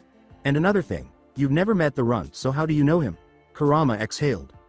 He's well known for being a hyperactive knucklehead that enjoys pranking the village. So anyways, is there a chance you would please tell me about the kid in my mindscape? Neji was staring at him. He is going to wake up in your mindscape, and as I said earlier he is the master of fire. Though I don't know about how that will affect you and the runt. You may be able to use fire in battles or you may not, of that matter I am not certain. Kurama thought. But if the runt can use fire then I think that I might see if the Hokage tower is flammable, he chuckled. Neji gave him a fierce look. Don't burn down the tower, what if someone gets hurt? With a sly smile, Kurama remarked, the least I can hope for. Well, anyways can you please answer a couple of questions? According to Kurama, alright, so long as they are reasonable. Neji inquired, do you know how the kid got here? I notice signs of frailty, he seems to have been ripped from his body, and pushed into both your and the runt's minds. As a result you both will eventually be able to communicate, via mind link, Kurama thought. Neji's eyes slightly widened, that may be useful. Yes, but there's more. By using the channel, I can channel my potent chakra and give you a small amount of my power. Not that I can guarantee you not going berserk, but if the runt orders me to then I guess I will. Neji was alarmed and made a mental note to warn the frenzied blonde not to allow the fox to channel any of his chakra into him. What do you mean berserk? He asked. Kurama appeared somewhat triumphant when he said, "On the mission to the Land of Waves, I pushed some chakra through." Naruto could barely channel half a tail's worth, and even so he went berserk, destroying the enemy. "Why did you channel your chakra, when it seems you probably knew the risk?" His anger woke me from a nap, and when I looked through his eyes I found that there was a threat that could end his life, and therefore mine. Neji quickly regretted sitting in the sewer water after getting burned by what appeared to be slightly acidic water. Jumping to his feet, he stood up. "This water burns like acid." "Yes, my chakra is infused with the water, but if you would like to go to your mindscape, by this point, the other end of my cage should have appeared there," Kurama concluded. Neji concentrated on his mindscape and uttered, "I think I'll do that." He was instantly taken to his lovely forest clearing. "Now where is he?" Neji inquired while searching with his Byakugan. Kurama was soon located, and he discovered that his mindscape was much bigger than he had first believed. However, disregarding that fact, he set off rapidly, and it took him roughly 3 minutes to arrive at the fox. Additionally, he noticed a door off to the side of the cage, and upon opening it, he discovered 3 stairs leading down into Naruto's mindscape. "You know, child, you have very long hair. Not ideal for a ninja, easy for the enemy to grab and use against you. I think you should cut it shorter," Kurama abruptly replied. Neji turned to face the fox and walked over. Calmly, Neji said, "No, I quite like my hair at this length, thank you very much." With a malevolent smile, Kurama launched a chakra blade that sliced off roughly 1 foot as it went by his elbows and hung halfway down his back. Kurama grinned and said, "That's better. What do you think you're doing? You better feel lucky that cutting my hair here doesn't cut it in real life." Neji was furious. "Actually," Kurama grinned, while Neji's expression changed to one of embarrassment. "Anything that happens in your mindscape, or in the runts, will happen in reality." Neji snarled. Kurama grinned. Neji death gave him a scowl. Kurama grinned more broadly before abruptly directing 1/4 of a tail's worth of chakra in Neji's direction. After a week or so, Kiba and Akamaru had finally stopped talking, and Shikamaru was sleeping on his hill. How or why? Shikamaru was too lazy to get up and see what was happening, so he had no idea. Naruto had been lying in bed for about 9 hours, but he was still very much awake at 3 o'clock in the afternoon. He would have been sitting up, but he didn't seem to have any physical energy left. He quickly became preoccupied with the possibility that his energy had been sapped, but all of a sudden the door opened. Iruka entered holding a covered basket in one hand and exclaimed, "Hello Naruto," in a happy tone. "Iruka-sensei," Naruto exclaimed, attempting to get out of bed and give the man a hug. However, he was so exhausted that he couldn't even sit up. He said, "How are you? I feel like all of my energy is gone, but other than that I feel fine," said Naruto. Iruka's eyelids slightly widened. Naruto never runs out of energy. What could have gone wrong? When his sensei fell silent, Naruto questioned, "Iruka-sensei." As Iruka opened the basket and let the delicious smell of ramen fill the air, he said, "Huh? Oh sorry, anyway, I have something for you." Naruto salivated. He asked, his energy immediately restored enough to sit up straight, "Is that ramen I smell?" "Fresh from Ichiraku," Iruka remarked while assisting Naruto in sitting. "Wow. Thanks Iruka-sensei." Naruto cried as he began to swallow the ramen and broke apart the chopsticks. Naruto started to feel sleepy and remarked, "Ah." That hit the spot. After a while, he lost consciousness and collapsed, landing headfirst on the exposed edge of the bed. Iruka just managed to catch him. Tenten and Ino had been conversing when Ino sensed the child in her head starting to awaken. Ino exclaimed, "It's time," as her hands swung together to form a series of hand signals, putting her in a trance and transporting her to her own mental landscape. Tenten collapsed on Ino's bed after feeling a pull in her head and being drawn into her mental world by the blonde. After experiencing headaches and feeling sleepy, Sakura and Hinata eventually passed out and slipped into their own mental realms. Yes, it was time. Shino and Sasuke had just woken up, and they swiftly vanished from their mindscapes once Kuchi had woken up. In addition to Choji and Kiba, they discovered 2 ninja they had never met. They would never know why 6 ninjas who were capable of killing one another were placed in the same room. They noticed that one of the unknowns had a red chakra surrounding him like a shield, but that was really because all 12 rookies arrived at once and they still had other patients. Since he had previously sensed that chakra, Sasuke had been attempting to identify the person, but he immediately turned to Shino after hearing a thought. The soft voice of Kuchi echoed softly in Sasuke's mind, and he said, "Hey, Shino, are you? Do you happen to be hearing a voice in your head?" The other conscious ninja in the room eyed Sasuke as though he were crazy. Shino replied, Well. Actually, yay, quite loudly in fact. Silence was broken by a faint thump, and Kiba and Akamaru fell onto their bed. Kiba landed on poor Akamaru, but Shino and Sasuke had enough empathy to rescue the little dog before he was crushed to death. Sasuke said, "That was sudden." However, as abruptly as Kiba and Akamaru had fallen, or fainted, as Sasuke put it. With a handful of chips in his mouth, Choji Nose dived onto the bed, just behind the still awake unknown ninja, Lee, who collapsed. Shino let out a sigh. Things just get more like the apocalypse every second. When Naruto fell into a forest, he saw the most bizarre thing. Neji, the Hyuga clan's genius, was screaming at the giant fox demon, saying something like the fox had no right to hit him with chakra. "Gosh," Naruto uttered without warning. "The two of you fight like Ino and Sakura." Being compared to a couple of girls made Neji and Kurama a little flushed. Yes, but doesn't that mean that you and that Sasuke brat also fight like them?" Kurama smirked triumphantly. "Oh, shut up.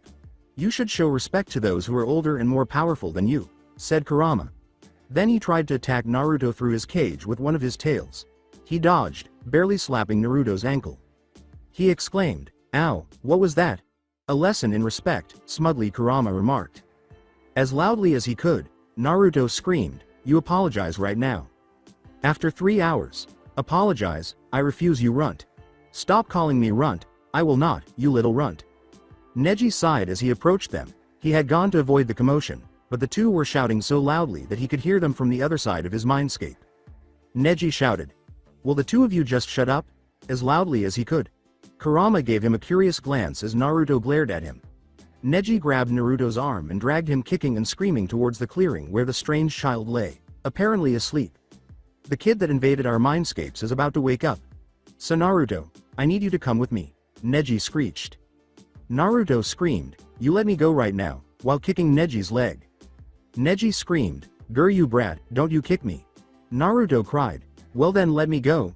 Naruto instantly calmed down and said, "No, I want you to be there with me in case the kid is dangerous. He's waking up." When Neji said, "I told you before," she was deadpan.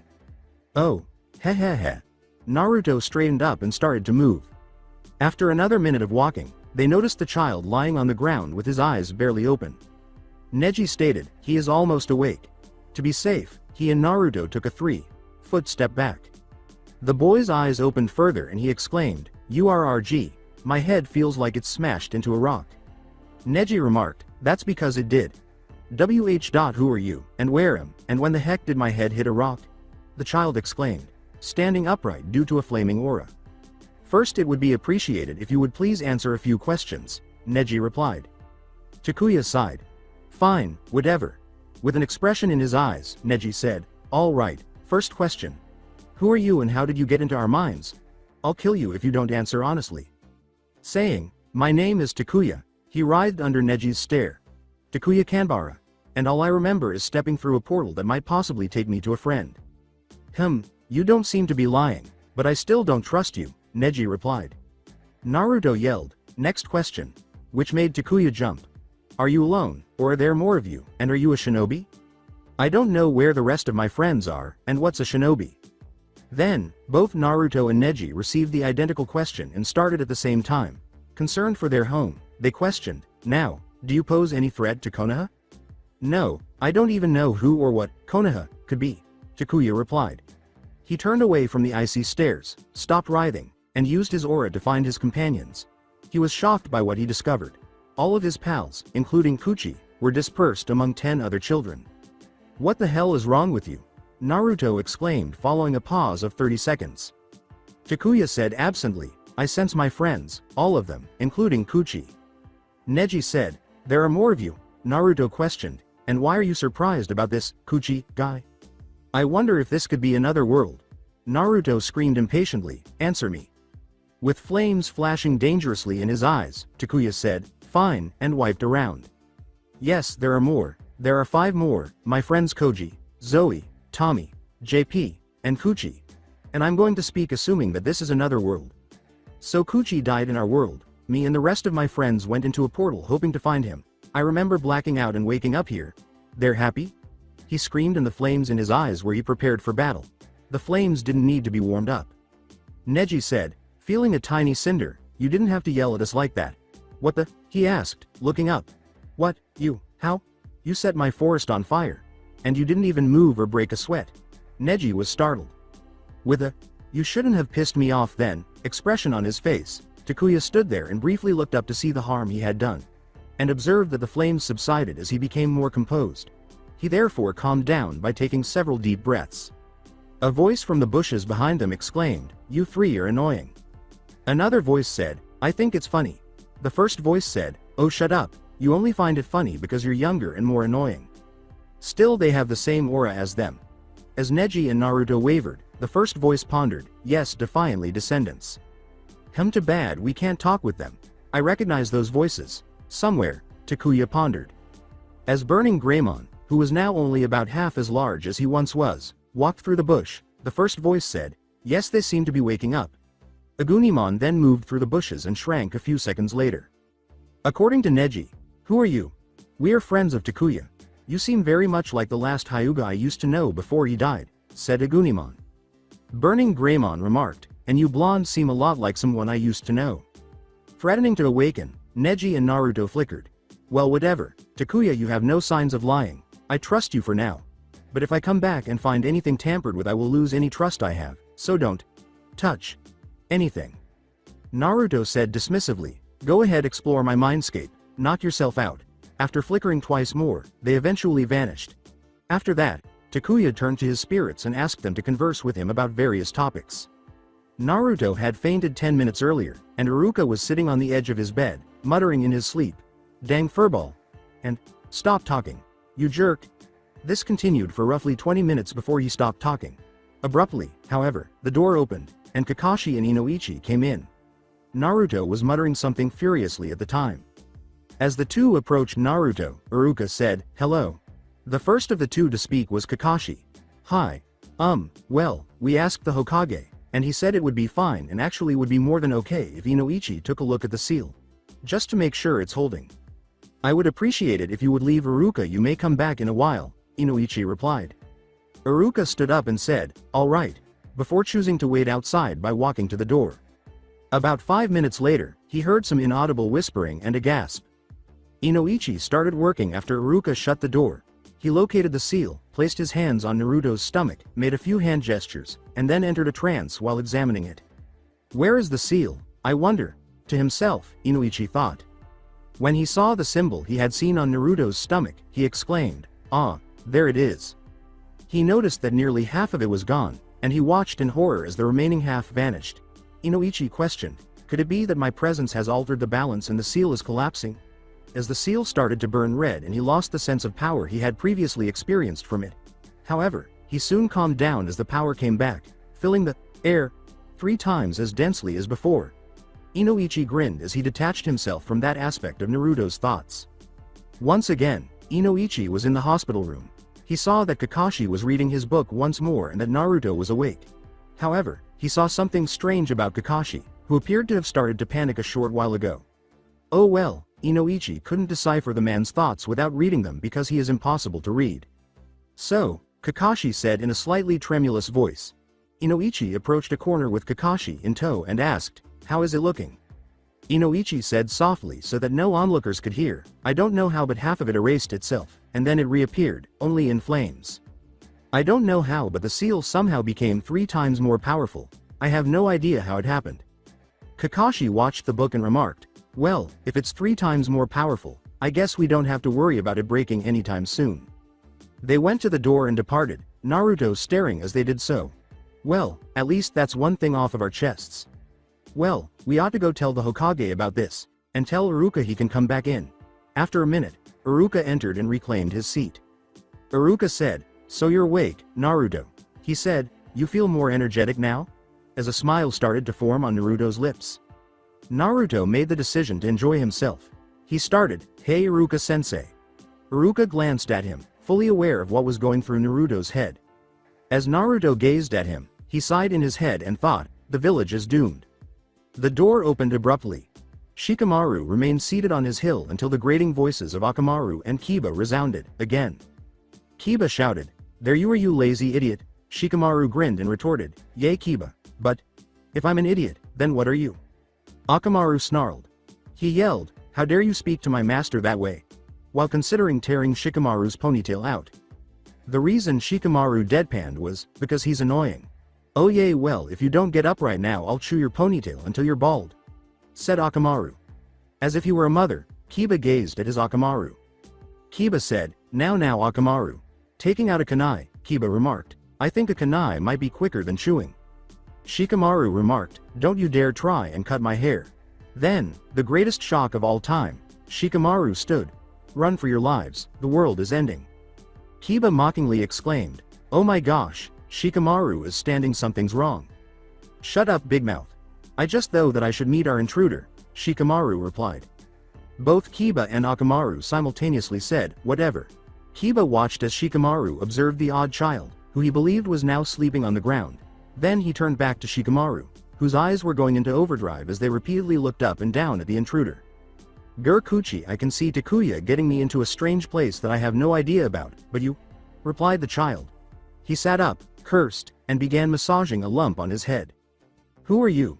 inquired Shikamaru. The child's head immediately swiveled to meet Shikamaru's gaze. "Who are you?" he exclaimed quickly. Shikamaru said, "I want your name first." The child glared at Shikamaru before sensing that someone was glaring at him from behind. Koji folded his arms and said, "Okay, whatever, my name is Koji Minamoto." "Well, Koji," Kiba said, folding his arms, "where are you from?" Koji replied, "I'm from Earth, from Japan, the human world." Shikamaru asked, "Where's Japan? And what do you mean by human world?" Koji let out a frustrated growl. "How can I explain this to the idiot over there?" Getting frustrated with the two of them, he said, "Alright, here's how it is. I went through a portal, woke up here, and I'm going to assume that this is a different dimension from where I came from. Alright?" Kiba asked, staring at the boy, "Huh? Alright. You had better listen up. First, I think you're harder to teach than Takuya. Second, as far as I can tell, I'm from another dimension. And third, I want to know each of your names," he screamed. "Akamaru." "Kiba. What a drag. Oh well, I'm Shikamaru." "For a job well done," Koji nodded. "Alright, now that we officially know each other, I guess you can ask me anything you want." Shikamaru's mouth opened instantly. "You've mentioned two other names, are there more of you?" "Well, me and my friends, Takuya, JP, Tommy, and Zoe all entered a portal hoping to find my twin brother Kuchi. And it must have worked because I sense him." Koji clarified. "I also sense the rest of them, they're all spread through 10 other people." 10 other people. That must mean that the reason Shino and the snobby Uchiha kid passed out yesterday because someone was bonding to their minds. And perhaps that is why me, Kiba, and Akamaru passed out as well. The stress it put on our minds must have been, and still seems to be, enormous. Shikamaru finally understood. "Thank you, Ino, for your dull lectures about the human mind," she said. For a few minutes, his typical, "everything's a drag" attitude vanished. Kiba glanced at him. Shikamaru hadn't moved or spoken much in the previous week. Kiba shouted, "WHO in the world gave Shikamaru sugar? Ino gave me a sugary thing called a lollipop. She must have put some kind of stimulant in it," Shikamaru murmured. Koji gave Shikamaru a crazy look and said, You do realize Sue." Kiba sighed, "Shush. He's hardly moved in the last couple days since I've been back. Don't tell him why he's so hyper." Akamaru went on to say, "Perhaps he won't just sit around all day playing shogi. You do realize playing shogi improves my intellect and allows me to plan out every possible move, or on a mission figure out and plan for any trick." Kiba let out a sigh. Kiba turned to face Koji and said, "Whatever floats your boat. Anyways, why are you here?" The man was impossible to teach, Koji sighed. "I'm here to find my twin brother, and you are a total dimwit." Kiba screamed angrily, "What? How dare you call me a dimwit, you brat?" Koji mockingly questioned, "Do you even know what dimwit means?" "Brat," Kiba said, a bit too softly for Shikamaru's taste, and he saw his hand slowly moving in the direction of his kunai pouch. When Kiba was holding a kunai and his face was saying, "I hate the brat, he dies," Shikamaru finally yelled, "Don't you dare throw that kunai." Kiba put the kunai away and said, "Fine, whatever. Well, anyways, Koji, would you please tell us something?" Koji pointed over his shoulder and said, "All right, as long as he doesn't hit me with anything sharp," Kiba snarled. "Do you have any kind of wish to harm Konoha, or anyone inside of its walls?" asked Shikamaru. Koji questioned, observing Shikamaru and Kiba flicker. "I have no idea what Konoha is, and even so, from what it sounds like it's some kind of city." You live in it, I pretty much live in you now. So why would I harm it? Koji remarked, you just flickered. Shikamaru let out a sigh. Shikamaru yawned, reverting to his previous lethargy. Well then we must be waking up. What a drag. Anyway, feel free to stay on my hill. Shikamaru pointed to the base of the hill and remarked, oh, and there's a small village down there, where you can get something to get if you get hungry. Don't go into my mindscape until I'm here again, assuming you can get there, said Kiba. Koji said, fine, whatever. A voice below him startled him as the two vanished.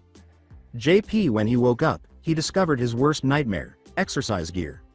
He let out a little girl's squeal and tried to get to his feet, but he felt too weak. Then he sensed that two pairs of eyes were watching him. He raised his head to discover Lee and Choji. Both of them were staring at him. One appeared menacing, the other dangerous. Oh no. You really did it this time, Takuya, JP stated. Who are you? Inquired Lee. I want your names first. JP, as he sat up slowly and felt his energy returning, he said stubbornly. After letting out a sigh, Choji put a handful of chips in his mouth. Fine, whatever, I'm Choji. Lee struck the nice guy pose and exclaimed, and I am Rock Lee. JP asked, I'm JP Shibayama. Yay, so where am I? Lee remarked, well, you are in my mindscape. What's a mindscape? A place that manifests your state of mind and what you feel, said Lee. Choji said, so why are you? Munch. Here? Well, my friend, Kuchi.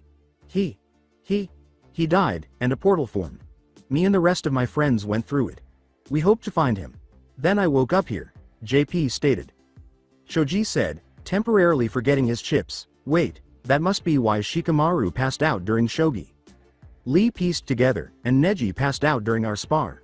And so that must have been what happened to the Uchiha, Shino and Kiba, because they were in the same hospital room. And let's see, I thought I heard the name Tenten. And right before I passed out Ino seemed about to faint as well, said Choji. I think it's safe to assume that Sakura, Hinata, Shikamaru, and Naruto all passed out as well. For some reason all 12 of us seem to have passed out. Lee questioned, but why? As JP stood and began to back off of their crazed chatter, after locating a pleasant spot on the grass, he took a seat and started looking for his friend's aura. Wait. Ino's lessons that she tied me and Shikamaru to seats for. She taught us about how the human mind works, and also about how your mind can react to new presences, Choji said as she recalled the lecture.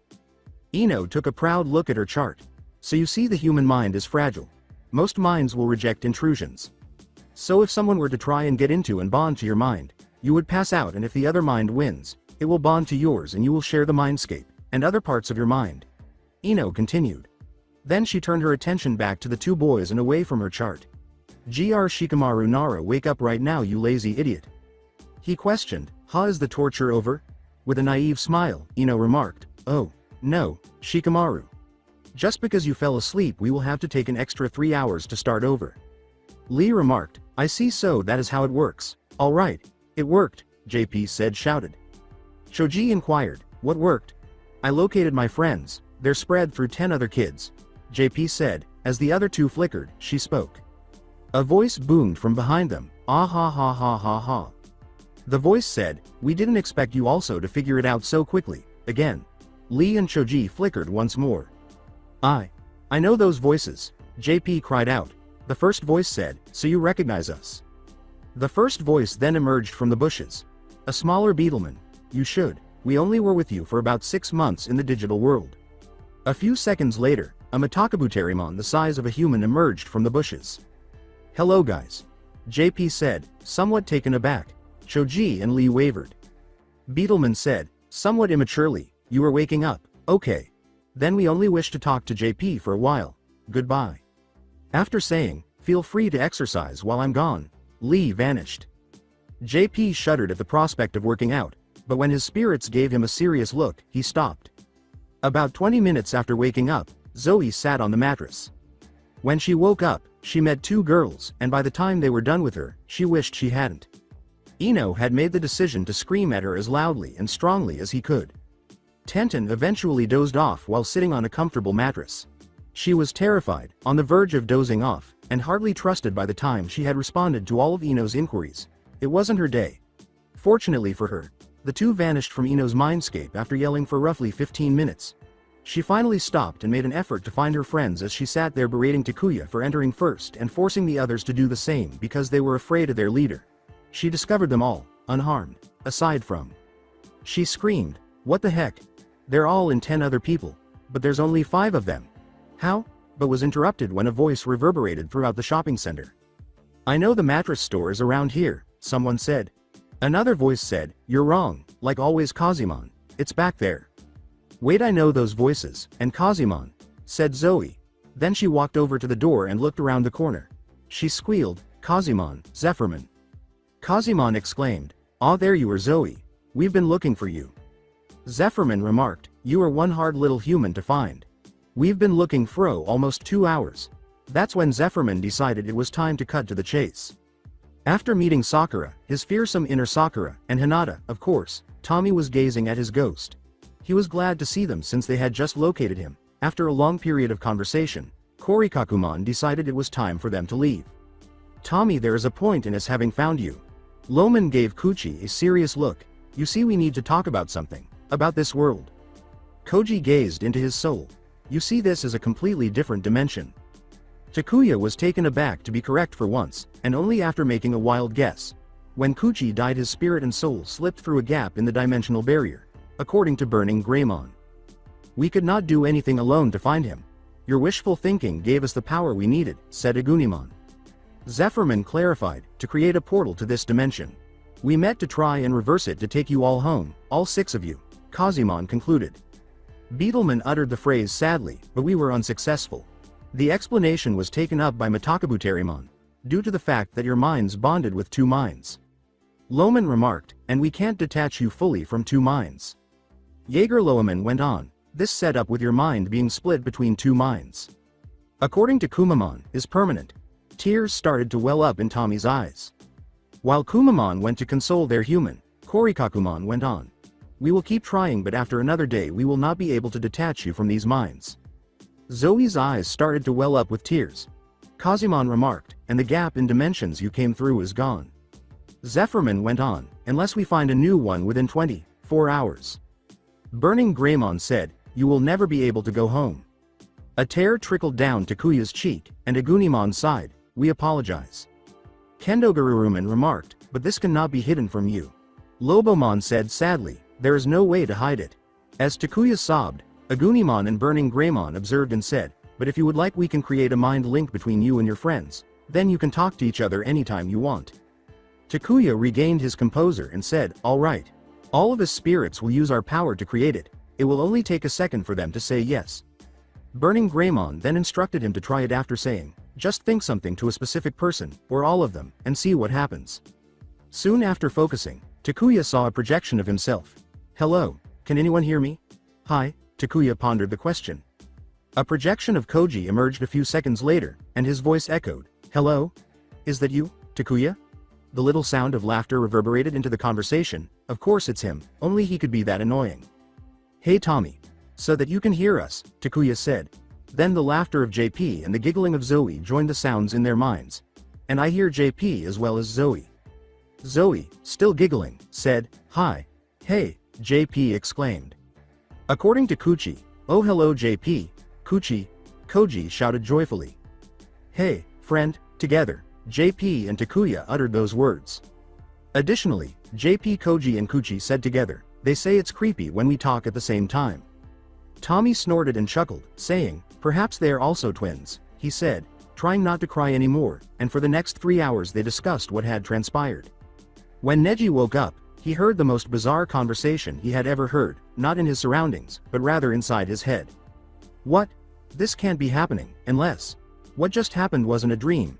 There really is someone in my mind, and I'm linked with the most annoying ninja in the village." Neji asked himself, puzzled as to why he was hearing a voice in his head that seemed to be speaking to itself, but also as though there was more in the conversation. Takuya exclaimed joyfully, "Oh don't worry Neji, you aren't going insane. I really am here, ya know. What's causing your happiness?" Neji experienced a mild mental shock, as if a tunnel or something had been sealed off. When the tunnel reopened, Takuya responded, "Because, even if I never get to go home, at least I'm going to be able to spend the rest of my days tormenting and corrupting you through blackmail." He then laughed evilly and said, "All right Tommy, you can listen again." Why do I feel the need to find a way to get you out of my head and into my relationship with T right now? Neji inquired. Where are T and I? Takuya inquired. With casual abandon, Neji stated, torture and interrogation. The combination of torture and interrogation? Takuya inquired, feeling completely terrified at the time. Well, what do you do in your life if you find torture and interrogation so uncomfortable? Neji inquired. If proven guilty, then criminals are imprisoned for a certain amount of time ranging from months to the rest of their lives. Takuya clarified with intelligence. With Takuya already growing obnoxious, Neji sighed and remarked, well, that's ineffective. Don't you feel like annoying Naruto? Did he ask? No, you're more enjoyable, said Takuya, twitch. Twitch. Twitch. Neji's voice was deathly calm as he said, Takuya, if you don't go to Naruto's mindscape now, I will. Take a life. Growling, Neji said, you. Takuya uttered the words, alright fine whatever see you later. Ha ha ha ha. You were just expelled, JP said. Takuya said, yay whatever shut up JP. Zoe exhaled. Well anyways Ino, Tenten and I were going to talk and get to know each other, maybe have some fun in Ino's mindscape. What about mindscapes could be entertaining? Koji, frustrated that he was unable to descend, remarked, I'm stuck at the top of a freaking hill. Kuchi said, I'm stuck in a tree. JP said as he closed, surrounded by exercise equipment. I'm kind of stuck with someone called Inner Sakura glaring at me, said Tommy. Takuya remarked, I ended up hitting my head on a rock. Additionally, I awoke in a mattress store located within a shopping center. Zoe uttered the innocent words. Takuya, Koji, and JP said, girls. Zoe said, boys, and walked away from the conversation. The following 3 days passed without incident as everyone grew accustomed to having a second presence in their minds and being able to converse with another shinobi, as well as Neji and Naruto hearing the Nine Tails snoring during his naps and musing afterward. They all had the same thing going on, so Shikamaru decided that the 12 of them needed to talk 2 days after everyone had woken up and discovered that someone was actually in their heads. Whether it was through mind links or just meeting at random and spreading the word, they all showed up at 3 in the morning at Training Ground 3 in front of the memorial, only to be discovered by Kakashi, of course. Hey, what are you doing in this place, particularly at this late hour? The other 11 nodded in agreement as Shino said, I was wondering the same thing. Kakashi said, it's really none of your business. His gaze began to stray slightly in the direction of the memorial. With a sigh, Shikamaru said, I know exactly why you're here. Dark clouds partially blocked out the moon. What? Do you understand why I'm here? Then express your thoughts. You're here to stand in front of the memorial all night long, and then be late tomorrow, replied Shikamaru. Well, now that you've discovered my secret, why are you here? Kakashi inquired. How does it appear? Sasuke inquired impatiently. Are you unable to solve it? Neji inquired. Choji reached into his bag of chips once more and remarked, we all came out here. Munch. To be alone and talk. Yes, you're correct. Kakashi-sensei. Just to chat, liar pants on fire. Naruto uttered as a series of lightning strikes swept across the sky behind them. Tenten and Ino abruptly snapped out of their trances, and Kakashi saw that all 4 of the girls in the group had unfocused eyes, as if they were speaking but were not. I think that's Zoe's eye color. Tenten's eyes changed from hazelnut brown to bright green. Kakashi Hitaki, don't mess with the 18 of us. Now turn around and go. Tenten felt lightheaded as everyone gaped in disbelief at the way she had spoken to Kakashi. Let's talk, without you. Her eyes returned to normal. And why ought I to depart? I don't see why I should follow your orders, you're only genin. Especially to follow their instructions.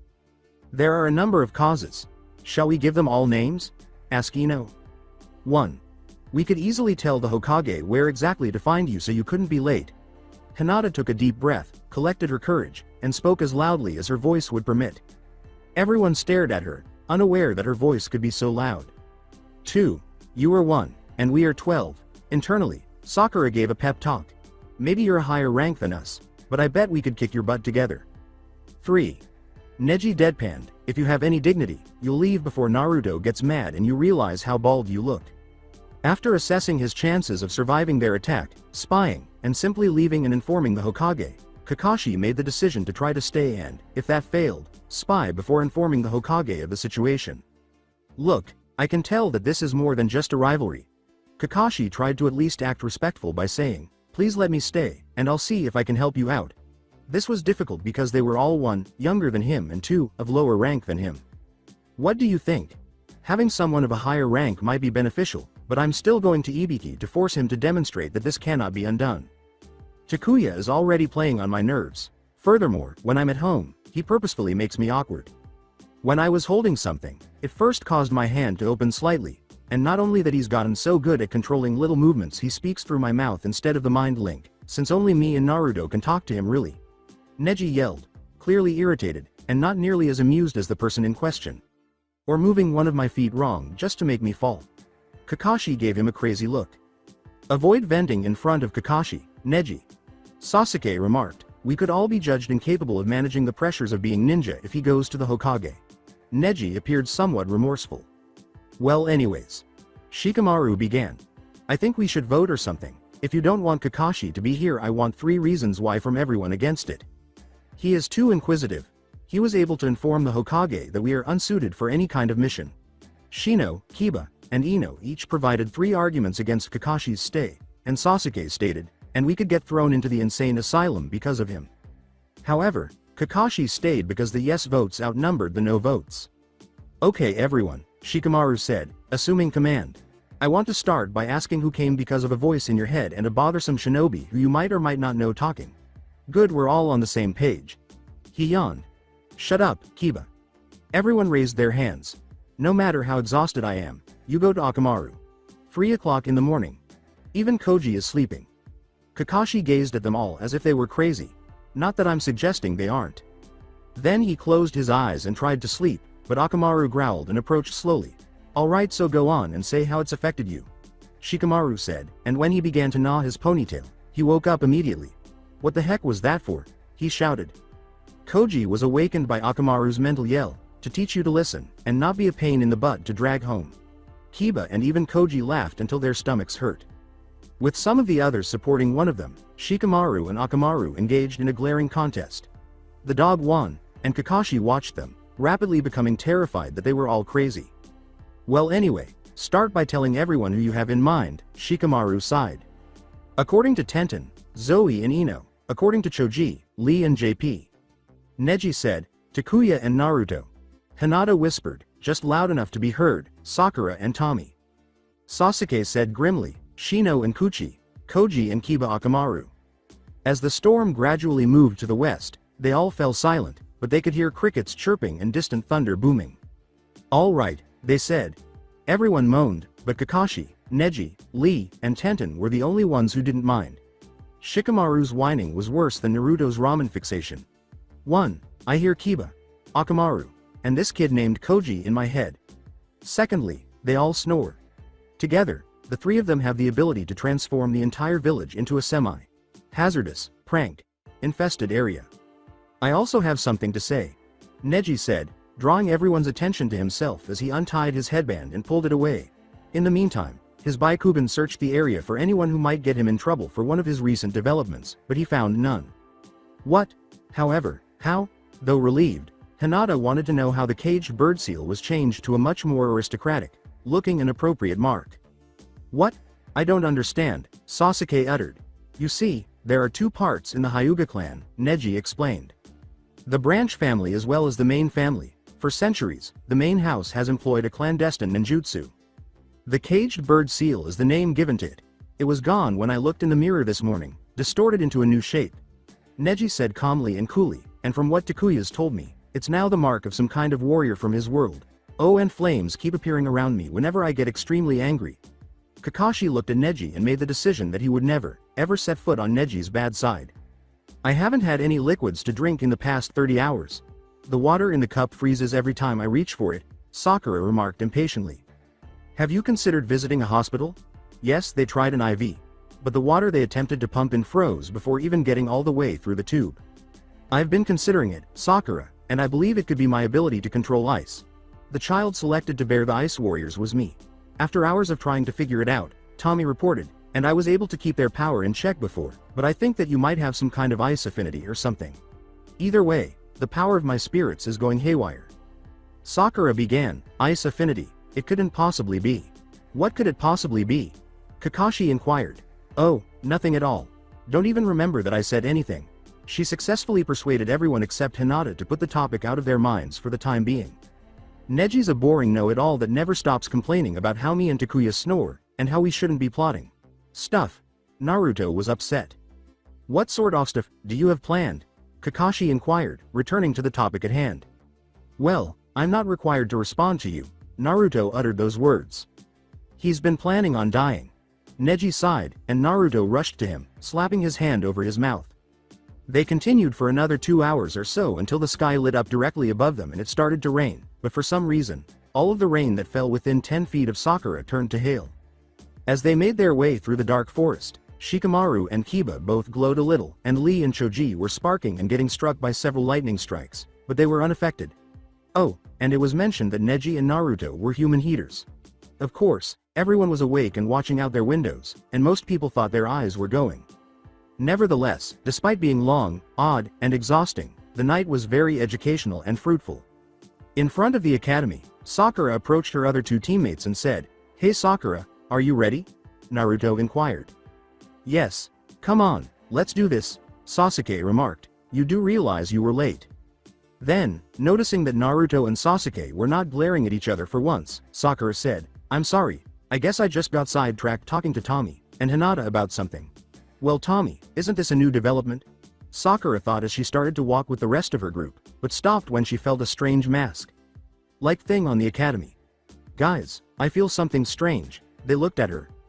"How do you feel?" Sasuke inquired. "I think someone's put a genjutsu on the building. I'll tell you when I feel it better," replied Sakura. "What is a genjutsu?" Tommy inquired. Sakura clarified, "It's like a mask, it hides something and makes it seem like something else." She then heard Sasuke and Naruto explain the same thing, though she was obviously unsure of the reason, with Sasuke performing a more thorough job and Naruto performing significantly worse. "Ha ha ha, Naruto will never be able to teach Takuya. Sure, he can be smart about some things, but he's almost impossible to teach," Tommy replied.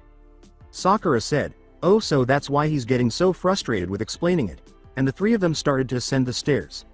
After they had climbed 3 flights, Sakura stopped and pointed to room 301, saying, "The genjutsu is on that. It appears that someone has attempted to prevent everyone from entering. I see. I wager that we will reach the correct floor if we ascend the stairs once more." Sasuke pointed to the group of genin in front of what appeared to be room 301 and remarked, "Much better than trying to go through that."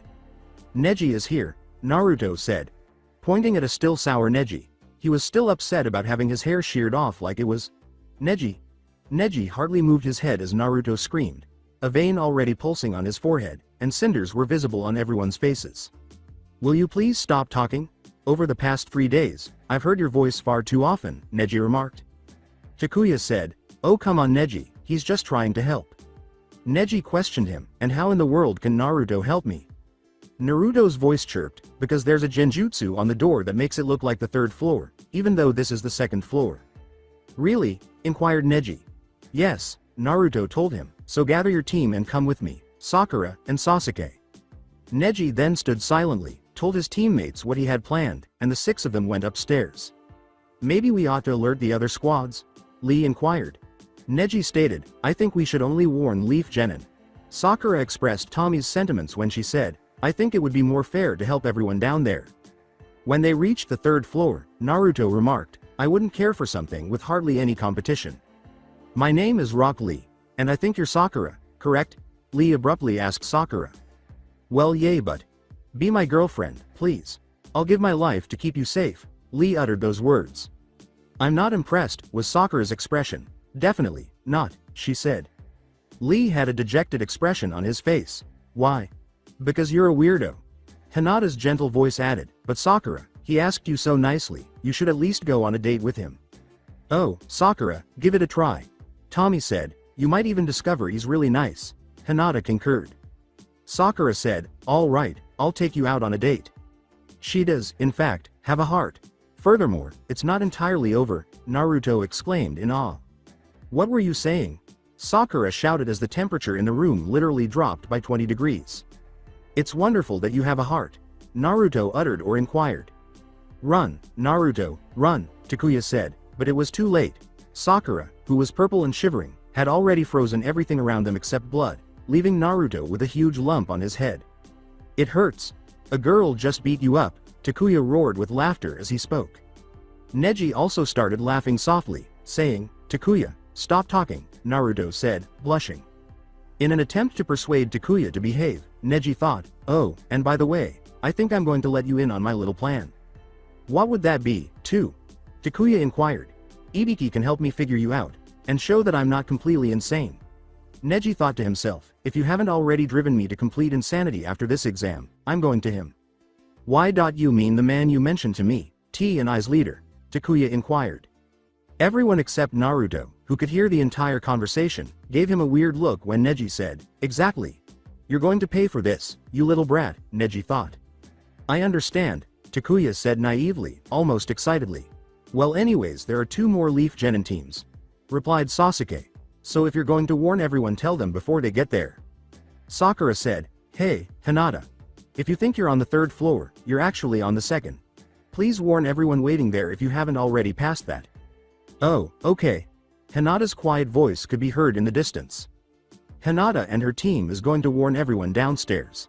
Lee told them, Shoji, Shikamaru, and Ino are already waiting for the test to begin. Well, that means there will be more competition, Naruto shouted joyfully. Yes, whatever. They all started to move toward room 301 after Sasuke said, let's just get to the test. They discovered Kakashi just outside the door to room 301. Hey, Sakura, I'm happy you chose to come. For the benefit of you and the others. What? What are you saying? She inquired. As you can see, only groups of 3 people are permitted to take the Chunin exam. It's always been that way, began Kakashi. Wait, so you mean, if I had chosen not to show up then? Kakashi concluded the statement by saying, I wouldn't be able to let the other 2 pass. However, you claimed that we had the freedom to decide whether or not to enter. Were you telling the truth at that time? Not really, but sort of. You see, even if the other 2 had shown up, it would have been the end of the line for them, and you could have opted out. On the other hand, I didn't want you to feel under any kind of pressure to enter. I wanted you to choose to do it on your own initiative. And here you all are, standing in front of me. I'm proud of you, Kakashi said, stepping aside. And Neji, Tenten, Lee, you may all pass as well. If he hadn't been wearing his mask, you could have seen a smile on his face. Neji, Tenten, Lee, Naruto, Sasuke, and Sakura. You are now free to enter the room and begin taking the tests. Alright, Kakashi-sensei, you will be proud of us and we will not disappoint you. The other 2 nodded in agreement as Naruto said this, and they opened the doors without knowing what was inside. Sasuke, Sakura, and Naruto entered the room. They all felt hundreds of eyes suddenly focus on them just seconds after the door had closed. They've got me covered if the test is about being scary. Sakura thought as she began to perspire from the stairs. However, a squeal cut them short, and Sasuke's expression changed from one of pleasure to annoyance. A flash with blue eyes, bleach blonde hair, and purple clothing attacked Sasuke and embraced him from behind. Sasuke's expression changed quickly from one of pleasure to annoyance to death. He even included that menacing Uchiha scowl. The temperature in the room dropped by 20 degrees. With a lethal tone, Sasuke commanded, get off right now. Ino recoiled and released him, taking a step or 2 backward. Just as Choji, munching away, and Shikamaru approached from behind. Shikamaru made a languid remark, so it's you guys. He looked incredibly bored. However, given how lazy he is, I'm not sure if he can look bored. Sakura said, oh, hi Shikamaru, Choji. She was a little pink from the cold, though. A random ninja asked, why did the room suddenly get 20 degrees cooler? That pink-haired girl. When she saw the blonde hug the duck butt-haired dude, the room got colder. A random ninja replied. After further freezing, the room began to warm up. Must have been her. I hope I don't have to face her, exclaimed another ninja. Sakura was going pale from being discovered so quickly. I wonder what village she's from, probably some weird village with a weird ice keke genke. Or something like that. Someone else responded. Sakura became paler and more spectral than anyone could have imagined was humanly possible. Naruto inquired, Sakura, are you okay? She blushed slightly in embarrassment. With a smile, she said, why? Yay. Really, I'm fine. Tenten shrugged and said, are you sure? You looked really scared for a moment. Really, I'm fine, don't worry about me. Neji questioned, are you sure? As calmly as she could, she said, yes, I am, so stop being as annoying as Naruto. In an attempt to avoid making everyone in the room freeze. About 8 additional genin teams, led by Hinata, Shino, and Kiba, entered as the door opened at that precise moment. Naruto exclaimed, "Oh, you guys made it," with joy. However, when he turned to look around, he saw that Lee, Neji, and Tenten were gone. "Look at that, we're all here," Shikamaru remarked. When Choji's head turned and he saw Akamaru, his eyes swiveled to the poor puppy. Akamaru looks plump, Choji thought, as his feet started to move on their own, but Shino blocked his path. Choji questioned, "Huh? Why are you standing right in my way?" but saw Shino staring down. Additionally, he noticed a bug scuttling on the floor when he looked down. Shino said to him, "I bet you didn't see it, huh?" Choji questioned, "What are you going to do, eat it for lunch?" When someone approached them, they said, "Hey you guys, you really should keep it down." Ino screamed, "What? Who asked you?" "Oh, no one, but you really should keep it down. This exam makes everyone irritable. It stresses them out. If you aren't careful you might find you've made some enemies later on," the ninja replied. "Who are you?" requested Sakura. They all looked around them, and Shikamaru's eyes widened. "I'm Kabuto Yakushi. But really you've already made quite the spectacle of yourselves, and coming right out of the academy you wouldn't know how things work here. Just look around." They could see that every other genin in the room was staring at them, their faces frightening to look at, much less meet their eyes. "As you can see you've made quite the impression. Those guys over there are from the Hidden Rain village. They're very tense, you definitely don't want to rub them the wrong way right now." Sakura's eyes were wide and she nodded in agreement, looking ghostly pale once more. Kabuto pulled out a deck of cards and said, "Oh well, just because you don't know how this stuff works doesn't mean I won't help you out. You see, this is my 7th time trying the exam." "Wah," began Shikamaru. "So you're a veteran?" "Yes, sort of. However," Shikamaru stated, "but he's never passed. How can he be of help?" "I haven't spent all this time doing nothing. I've in fact spent my time gathering info on the other candidates. I put them on these cards, then infuse my chakra so they look like normal cards. In fact, to the naked eye they're blank," Kabuto stated while flipping a card. "But by focusing my chakra on them I can reveal their secrets." "Is there anyone or anything you want to know about?" replied Kabuto. Sasuke remarked, "I think I have one." "Huh? Well then give me details, anything." Sasuke said, "His name is Gaara." "Ah, you know his name, too bad it's no fun if you know his name." "Oh well," Kabuto replied. However, he took a card from the deck and flipped it over. The profile of Gaara then emerged after he fed it his chakra. Well, this kid has done 8 C ranks and get this, he's done 1 B rank. There isn't a lot more info on him, but there is one thing. In all of the missions he's ever been on he's never been hurt, not even a scratch. Kabuto took out another card and put it away. Green bars started to appear on the map, signifying the number of genin from each village. Leaf, sand, rain, grass, waterfall, and sound. From the looks of it they've sent exceptionally skilled genin this time. This time is going to be tougher than any other. "Why? You really think so?" Sakura inquired, a little intimidated. The answer from Kabuto was, "Definitely.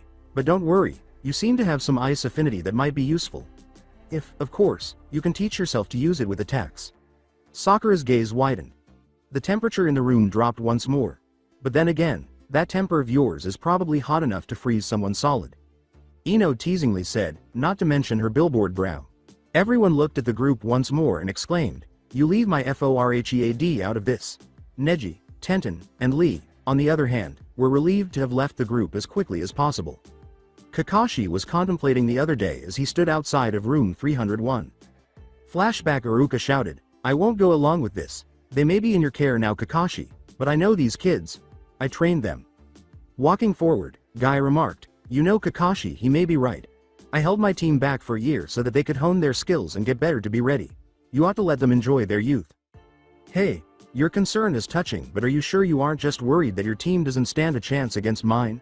Kakashi responded. "Okay, that's sufficient," the Hokage said. "The matter of the rookies' participation is closed. And as for the other genin, I'm ready to consider the recommendations."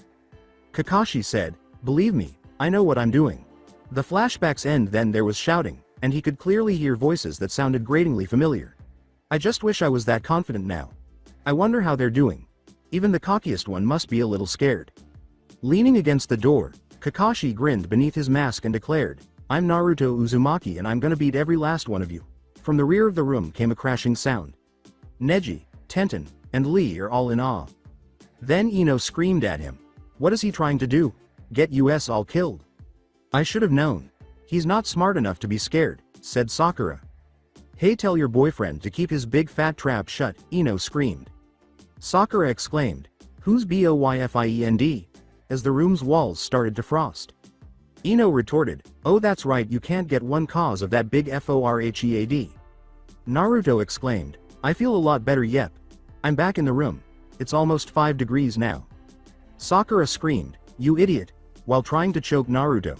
Would you just for once think before you act? Naruto continued to try to strangle him, but she stopped when she realized that everyone was staring at her. Yay sure, whatever you say, she said. Unexpectedly, a sound ninja appeared and attempted to punch Kabuto, but was unsuccessful. Everyone believed that, but a few seconds later, his glasses broke. However, his eyes widened as he realized something was amiss within. He threw up a little and fell to his knees. As Sakura and Naruto went to assist him, the temperature in the room dropped to 0. I don't understand how he anticipated their attack. He avoided it. What might have happened? Sasuke pondered, but a big puff of smoke cut him off, and 10 or so people showed up. Alright, listen up. I am Ibiki Morino and starting now your worst nightmare. Tommy remarked, gosh Ibiki is kinda scary. Takuya remarked, not as scary you can be in your beast form. Huh? Takuya, who are you speaking to? Neji inquired. The reply from Takuya was, Tommy, he thinks Ibiki looks scary.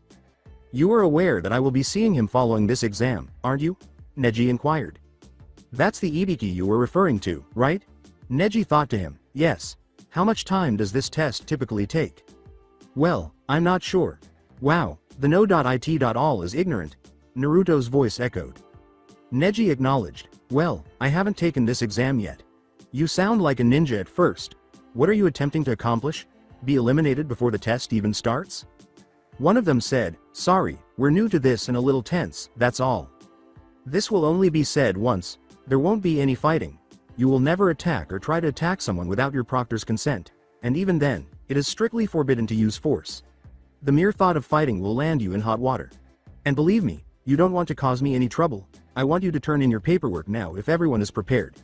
You will receive a number in exchange. Where you sit will depend on this number.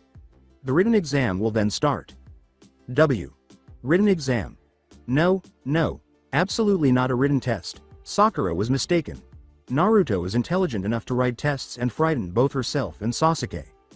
Naruto had calmed down after his lengthy and boisterous outburst, and he was now sitting in a chair without noticing Hinata sitting directly beside him.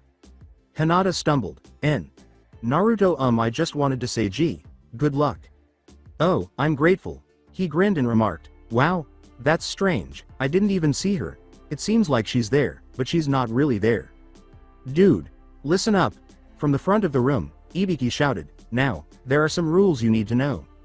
This test is not like the ones you are used to start. Each of the 10 questions is worth 1 point. Since your initial score is 10, you lose points for each incorrect response rather than gaining points for each correct response. Secondly, you will all receive team scores, meaning that your final score will be calculated by adding up all of your individual scores. 3. The sentinels you observe are there to keep an eye on you. They will be searching for any indication of infidelity. They will deduct 2 points each time they catch you. Additionally, you will be kicked out before the tests are even scored if they catch you 5 times. And fourth, the team as a whole fails if any one of you fails this test. Hello, what did you say? They're going to kill me. Naruto felt sick to his stomach immediately. Look at the bright side, if they do kill you, at least I'll be able to turn them in for it. I've never been very fond of the Uchiha, Neji said, his voice echoing in his mind. Takuya was awakened from his slumber by Naruto's pitiful response, you and me both. Ha ha ha. You have the voice of someone who is going to die, said Takuya. The 10th question won't be given out until the 15 minutes before the testing period ends. Ibiki stated, you'll have an hour total. I'm going to die if I don't pass this test, Naruto moaned, but Ibiki's shout for them to start interrupted their thoughts. Alright, I just need to read through them and look for the ones I have a chance of answering. No, not the first one. And not that one either. Nope, skip that. Next question. Definitely not that one. No, not that one either. Oh, I give up, it's hope. Neji said irritably, what you're going to do is shut up and take answers from me so I actually get this done. Really? Inquired Naruto. Stop thinking so loudly, please. Alright. Naruto's body loosened up a little. Naruto, if you would like I can show you my test. No Hinata, I wouldn't want you to get in trouble if I got caught. Hinata was blushing. Neji questioned, you do realize she's even more in love with you now, right? Naruto twitched and said, what do you mean in love? Neji activated his Byakugan and said, now here's the answer to question 1. You really are a dimwit. She has an enormous crush on you. You ought to ask her out sometime so maybe she won't be passing out every time you greet her. In the meantime, how are you doing, Ino? Not very good. I'm struggling to understand anything after question 7. You know Tenten, your test looks pretty well completed, why don't you share your answers with Ino? Zoe made the suggestion. Since I have nothing else to do, I might as well. Thank you, Ino said. Sasuke thought, well, this is interesting. After finishing his test, Shino asked, what is, with a slight sense of relaxation. Naruto is writing on his paper, but it's probably just doodling. I'm also not sure how to respond to any of these questions, but I'll take care of that as soon as possible with my Sharingan. Enjoy yourself, I'll just be unwinding. The more times Choji's hand entered the bag, the more chips he continued to grab. Stop munching, it's making it difficult to concentrate, Lee said. No, I'm concerned. Why? I can't answer these questions because Ino should have gotten the answers by now. After determining the answers by examining the mirrors with strings attached to Tenten's pencil, Lee said to him, here, how about I help you? But in exchange, I need you to be quiet. It's an agreement. We only have 10 minutes left before the 10th question, so hurry up, Ino. There's a tense person, Kiba said. Very, said Akamaru. Ino is supposed to be helping Choji with the test, but he needs help. Kiba questioned him, don't you need help too? No, it was about 15 minutes ago that I finished. What? Both Kiba and Akamaru exclaimed simultaneously. Slow down, or you'll give me a headache, Kiba exclaimed. Well, that's sorry. Do you think you could help us? All right. Where are you? Question 5. All right. Hi Sakura, how are you? I'm doing well. Well, Hinata, Tommy, I need you to listen as well. Do you think that maybe? Yes, I'd like to know. I won't tell her secret just yet, only my sister and I are aware of it. With a sigh, Naruto said, thank you, Neji. Even though we haven't known you for a long time, you are still a friend. Thank you just for that. Neji was somewhat moved. You are very welcome, Neji said. Oh, Neji, would you like to go out and enjoy yourself after this test? What exactly is fun doing? Neji inquired. Since Kiba, Akamaru, Koji, and Takuya have already agreed to assist, we're going to blackmail Sasuke. If you join us, we'll be 7 strong. Prank almost all of the compounds, and also blackmail Sasuke into helping us. Well, I suppose, Neji said. Thank you, Naruto began, but Ibiki cut him off. All right, we have 15 minutes left. The 10th question is about to be asked. However, there are a few more guidelines you should be aware of beforehand. Asuma, Karini, and Kakashi were sitting somewhere in the meantime. It's so quiet without them. I almost miss them, said Kakashi. But of course once they come back they'll just be annoying again. I think they'll be back sooner than you think, Asuma replied. Why? Kakashi inquired, because their first test is proctored by Ibiki. Who is Ibiki? Kurenai inquired. Well, their chances of making it through the first round just dropped, said Kakashi. You're a fresh Jonin, so you probably haven't met him yet. Ibiki Morino, the leader of the torture and interrogation force, Asuma replied. Obviously not physical torture, Kakashi added. He doesn't have to tear your mind apart one piece at a time. The way he does it has made him famous. Nobody tries to be a spy in the Leaf without being aware that they could be caught in his sights. Then return to the room. All right, Rule 1. The 10th question is yours to decline. Yes, but what would happen if you didn't receive the 10th question? Tamari shouted. Then, regardless of how you answer the remaining questions on the test, you receive a 0, fail, and bring your teammates with you. The second rule is that you will never be allowed to retake the test if you choose to answer incorrectly on the 10th question. What the devil is that? Many people have taken the test again, Kiba shouted. The rules used to be made up by someone else, but now I do, so good luck. Gr, what do I do? I can't quit and do that to Sakura and Sasuke, but if I miss the question, I'll be a genin forever. Stop ranting, Naruto. The purpose of the question is to determine whether or not we will quit and bring our teammates with us. The real question is not for us to raise our hands. I've already instructed Takuya to inform the others, Neji stated. Neji could feel Naruto's smirk as he said, Wow, Neji, thank you so much for helping me today. but I'm still going to do something. It wouldn't be fun without competition. When Naruto raised his hand, Neji's eyes widened as he watched, but he had complete faith in Naruto, which only grew stronger when his hand slammed down with a bang on the table in front of him. Are you not underestimating me? Regardless of how tough you appear, you won't frighten me away. He got up and said, I'll still be a prisoner someday, even if I'm stuck in a genin for the rest of my life. He returned to his chair. This choice could permanently alter your life. Are you certain you don't wish to go? Ibiki inquired. I'm positive. I never break a promise. It's the ninja way. His friends grinned, which was undoubtedly the most Naruto thing imaginable, unpredictable but constant. All right, Ibiki thought, I think that's it. There's more than I thought there would be.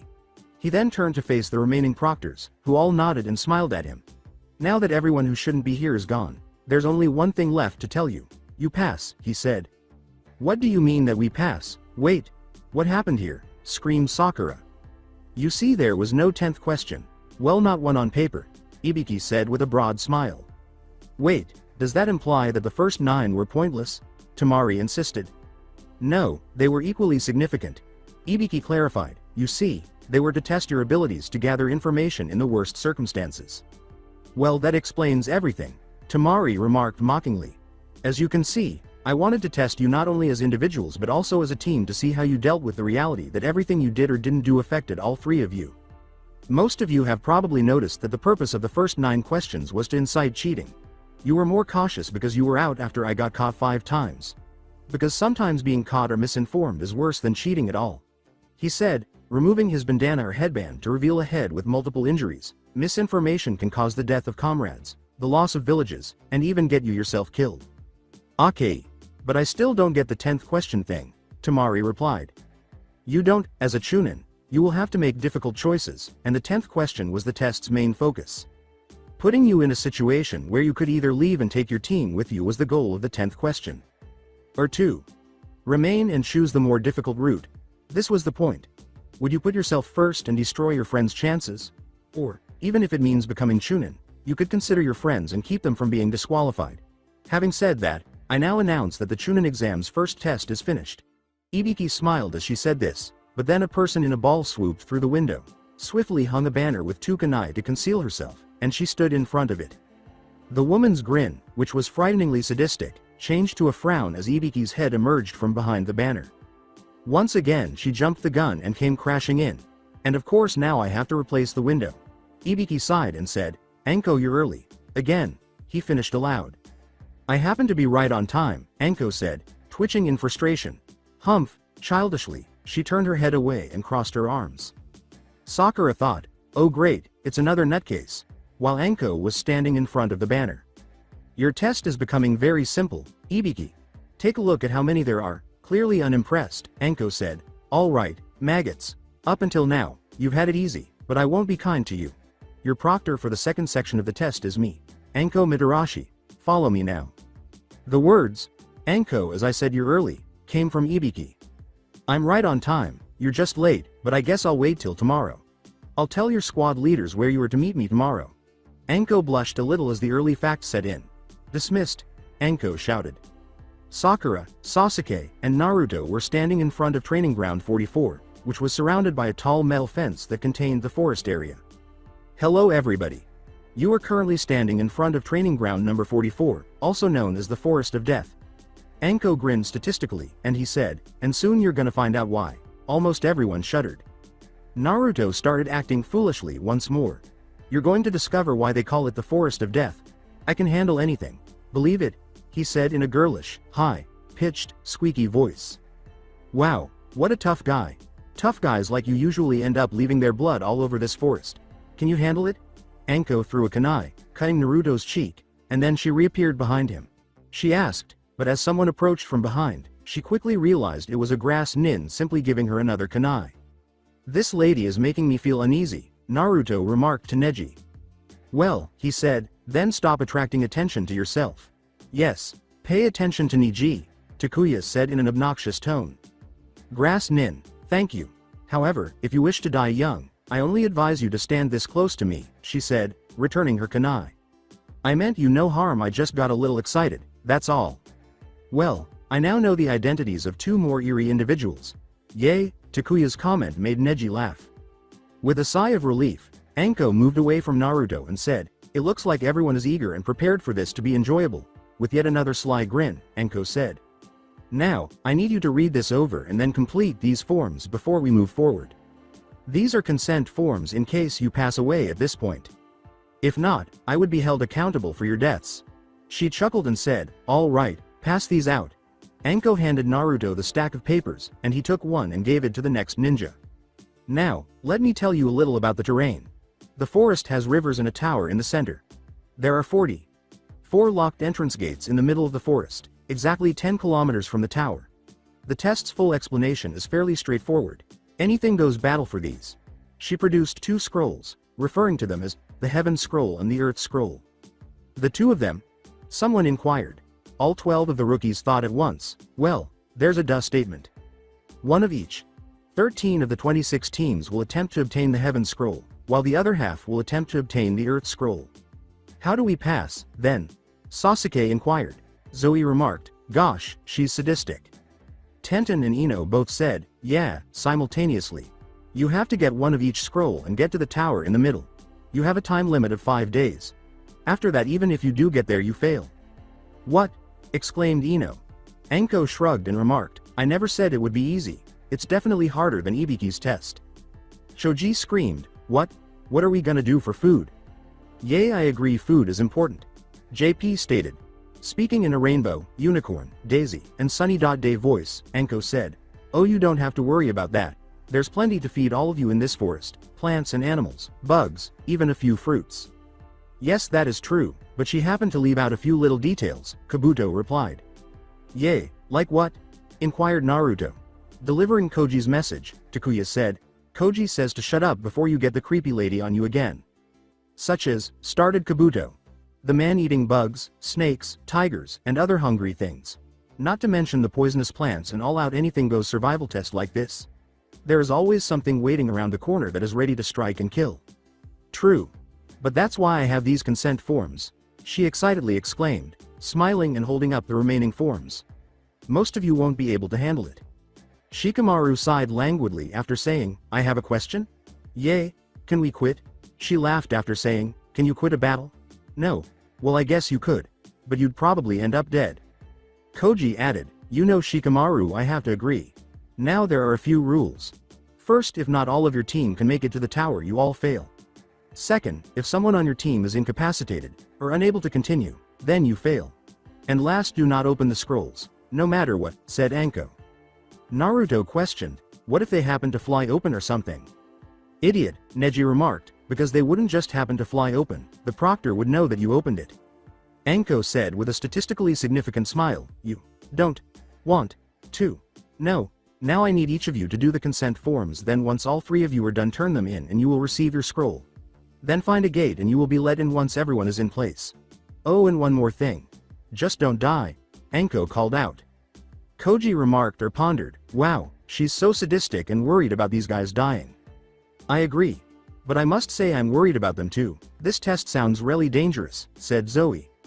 "Yeah, it does," JP stated. When they became alarmed after hearing a thud, Takuya explained that it was simply him playing with Kurama. However, they could clearly hear the demon fox shouting. The other 5 sighed, "Get back here, you brat. No one touches me and gets away with it." Takuya was about to face consequences. Sasuke read his form while pondering while sitting in front of a rock. His head turned abruptly, though, when he saw a curtain being drawn in front of the tiny pavilion where they were to retrieve the scrolls. "Oh, I see. We won't be able to find out who owns it or what kind of scroll each team has. Information gathering will be crucial for this section." Sakura was reading the form as she went along when all of a sudden, "Hi, brow of the billboard," Ino shouted. Sakura's mood instantly changed as she said, "Hello," and the air grew colder. "Oh, look, someone is jealous because I get to spend 5 days with Sasuke," she said. "I believe jealousy is transforming you into a tiny green monster. You look kind of ugly because of it." Billboard brow, awful, billboard brow, awful, billboard brow. "Why do they even fight?" Shoji remarked, "I'm glad we aren't caught in the middle of that." "I have no idea." When Sakura saw that they were staring, she abruptly stopped yelling and took out a cooler. She then took a piece of ice from it, put it in her mouth, allowed it to melt, and swallowed the water.